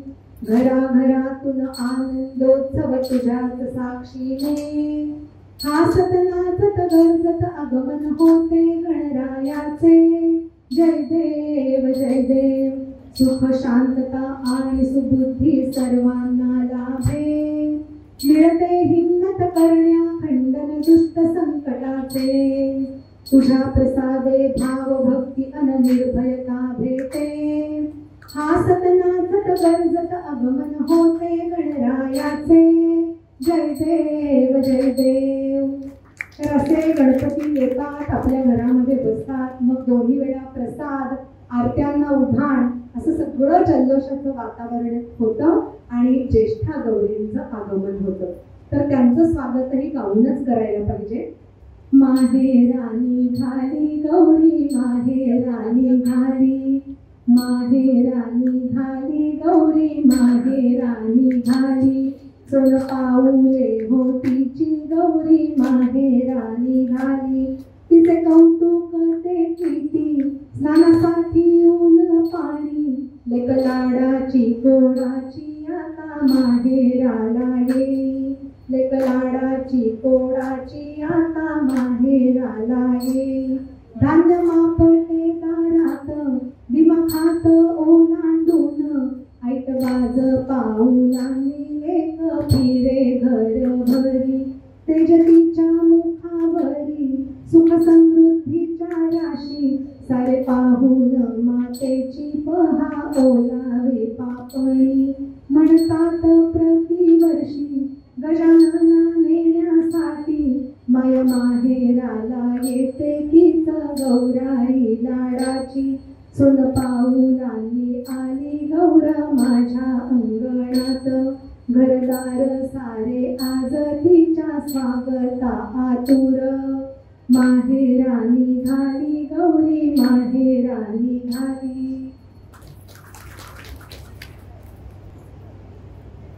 अनंत चतुर्दशी अर्थात येते गौरी पूजनानंतर. तेवढ्या दिवशी आपण गणपतीला टाटा करतो, बाय बाय म्हणतो आणि सगळ्यांनाच खूप वाईट वाटतं, घर एकदम रिकामं होऊन जातं. त्याच्यावरची कविता. दुराराचे जळ रोजे ते मनही झाले हळवे, नितांत सुंदर 10 दिवस हे हा हा म्हणता सरले. भक्तिभावान प्रसन्नतेला उधाण होते आले, निरोप देता ना हो देवा पाऊल जडले झाले. देवघरातून लखलखणारी दीप उजळत होते, देवघरातून लखलखणारे दीप उजळत होते. आरती तुमची गाण्यासाठी सूर ते सुंदर होते. 2 हातांचा देता ठेका मनही नाचत होते, जीवन गसारे जमल्याने मग उत्साहाला भरते. असे सोहळे उत्सव ऐसे मनेही जुळती जाणे, दुजा भाव अन भेदाची ती गळून पडती वसणे. भाव तोच तो जगविण्या हो पुनश्च तुरे यावे, भाव तोच तो जगविण्या हो पुनश्च तुरे यावे. मांगल्याने अन सौख्याचे सोबत घेऊन वारे, सोबत घेऊन वारे. आता म्हणतो आपण की वर्षभराचे सण पण खूप आहेत आपले, त्यामुळे त्यांना कवितेच्या साच्यामध्ये बसवून एकाच कार्यक्रमामध्ये सादर करणं हे पण तसं चॅलेंज आहे. तरी आम्ही प्रत्येक सणाच्या कमीत कमी कविता निवडल्या. पण जसं की आता गणेशाला आपण निरोप दिलेला आहे आणि त्याच्यानंतर नवरात्र येतं, विजयादशमी येते, कोजागिरी पौर्णिमा येते आणि दिवाळी सुद्धा तेवढाच आनंद घेऊन आपल्या घराघरामध्ये नाचून जाते. तर दिवाळी आणि दसरा आपण घेऊया. तर दिवाळीची एक कविता आहे, त्याची आत्ताची जी काही सामाजिक परिस्थिती आहे आणि पारंपरिक येणारी दिवाळी याबद्दलचं विश्लेषण त्याच्यामध्ये केलंय. ही कविता ही खूप जुनी आहे आणि तुम्हाला नक्की आवडेल. अरुजा सादर करेल. आतषबाजीचा झगमगाट दणाणणारा आवाज, तेला उठण्याचा मंद गंध, तेजोत्सवात मन धुंद धुंद, मन धुंद धुंद. थंडीचा कडाका, चिमण्याचा खमंग झटका, चकलीची खुसखुस आणि शंकरपाळे कुरकुर. फराळाचे डोकाणे गोड धोड पकवाने, पोरा लेकरा नातेवाईका मोठमोठे नजराणे, मोठमोठे नजराणे. वसुबारस गाईचं पूजन, त्रयोदशी साठवणीची आठवण, चतुर्दशीला नरकासुर वधाचं कीर्तन, सहकुटुंब परिवार देवाचं दर्शन. औसेला लक्ष्मीचं स्मरण, पाडव्याला पतीचं गुणगायन, बीजेला भावाला औक्षण, ओवाळणीने साऱ्या खुश मनोमन. पुढे मागे सोडून एखादे पर्यटन, म्हणजे तर जणू दुधात साखर. दिवाळीचा आठवडा सरतो झटपट, पडत्या रांगोळ्या आकाशकंदील जागेवर जातात फटफट. परत आपल्या व्यापात अडकतो आपण, परत आपापल्या व्यापात अडकतो आपण. जसे येतात तसे जातात दिवाळीचे दिवस. शाळा ऑफिस उद्योगधंदा नेहमीच रुटीन, शाळा ऑफिस उद्योगधंदा नेहमीच रुटीन. दूध पेपर मोलकरी ज्याचं त्याचं मल्टीटास्किंग. नित्य नेमे येतं वर्तमानपत्रदारात, नित्य नेमे येतं वर्तमानपत्रदारात. खून बलात्कार बॉम्बस्फोट चर खळतं मनात. मानवी बॉम्ब साखळी बॉम्ब तर कधी गोळ्या घालून हत्या, मानवी बॉम्ब साखळी बॉम्ब तर कधी गोळ्या घालून हत्या. रक्ताची थारोळी आणि देहाच्या चिंधड्या, काळीच चिरत जाणारा तो आक्रोशांचा चिक्कार, दणाणणारा आवाज आणि ज्वाळांचा लपलपा. अनुभवून कधी आपण नुसतंच वाचतो पेपरात, राजकारणाच्या गप्पा आपण मारतो आपल्या आपल्या. तोच धमाका तोच प्रकाश विषण्ण करतो मनास, जो दिवाळीच्या दिवसात आणतो आनंदासुधान. कुठून झाली सुरुवात, कुठून झाली सुरुवात, कुठं चाललोय आपण? स्वार्थपोटी हे प्रश्न विचारत नाही कोणी पण. आत्ता आपलं ठीक आहे ना, कुठे अडलंय आपलं? हवं असंच राहिलं तर कळणार नाही पायाखालचं कधी जळत. इतक्या रम्य सृष्टीची होईल राख रांगोळी, इतक्या रम्य सृष्टीची होईल राख रांगोळी. फक्त कसले सणवार आणि कसले दसरा दिवाळी. द्वेषाची स्वार्थाची सुडाची, द्वेषाची स्वार्थाची सुडाची जेव्हा होईल होईल प्रत्येक क्षण पृथ्वीवरचा बनून येईल दिवाळी, बनून येईल दिवाळी. विजयादशमीची एक कविता घेऊ आणि मग पांडुरंगाच्या कवितेने शेवट करू. विजय होऊ दे सत्कर्माचा अशी प्रार्थना करू, विजय होऊ दे सत्कर्माचा अशी प्रार्थना करू, विजयादशमी सण तो आणि इच्छा शुभ शुभ करू. चुकून कधी जर विचार काळे आले मनात आपुल्या, चुकून कधी जर विचार काळे आले मनात आपुल्या, झटकून त्यांना मनी मुरवूया सुविचारांची धारा. असे हळूहळू विचार आपुले सन्मार्गावर नेऊ, विजयादशमी सण तो आणि इच्छा शुभ शुभ करू, इच्छा शुभ शुभ करू. करू लढाई स्वतः आतल्या सहा रिपूंची आपुल्या, करू लढाई स्वतः आतल्या सहा रिपूंची आपुल्या, संगत कर्मे उत्तम ठेवून चित करूया त्यांना. विजयाचा जल्लोष भोवती एकमुखाने करू, विजयादशमी सण तो आणि इच्छा शुभ शुभ करू, इच्छा शुभ शुभ करू. परंपरा ही सणवारांची जमेल तितकी पाळू, परंपरा ही सणवारांची जमेल तितकी पाळू, होईल जितुके हातून आपल्या पिढीस पुढच्या देऊ. सनातन हा धर्म आपुला पायिक त्याचे होऊ, सनातन हा धर्म आपुला पायिक त्याचे होऊ, विजयादशमी सण तो आणि इच्छा शुभ शुभ करू, इच्छा शुभ शुभ करू. तर पांडुरंगाचं वर्णन आहे की आपण पांडुरंगाला काय काय देतो आणि तो आपल्याला काय काय देतो. तर जसं आपण पांडुरंगाला सजवू म्हणजे वस्त्र नेसवू, कानातली कुंडल देऊ, पण त्याच्या बदल्यात तो आपल्याला काय देतो याच्यातला फरकच आपल्याला कळेल शब्द ऐकल्यानंतर. पाहूया. जरी मुकुट सोनेरी असे तुझ्या डोईवरी,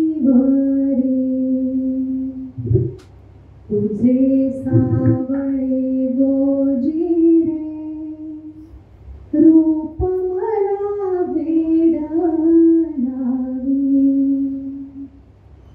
शुद्ध कापुराचे तुला निघालीचे अंजन,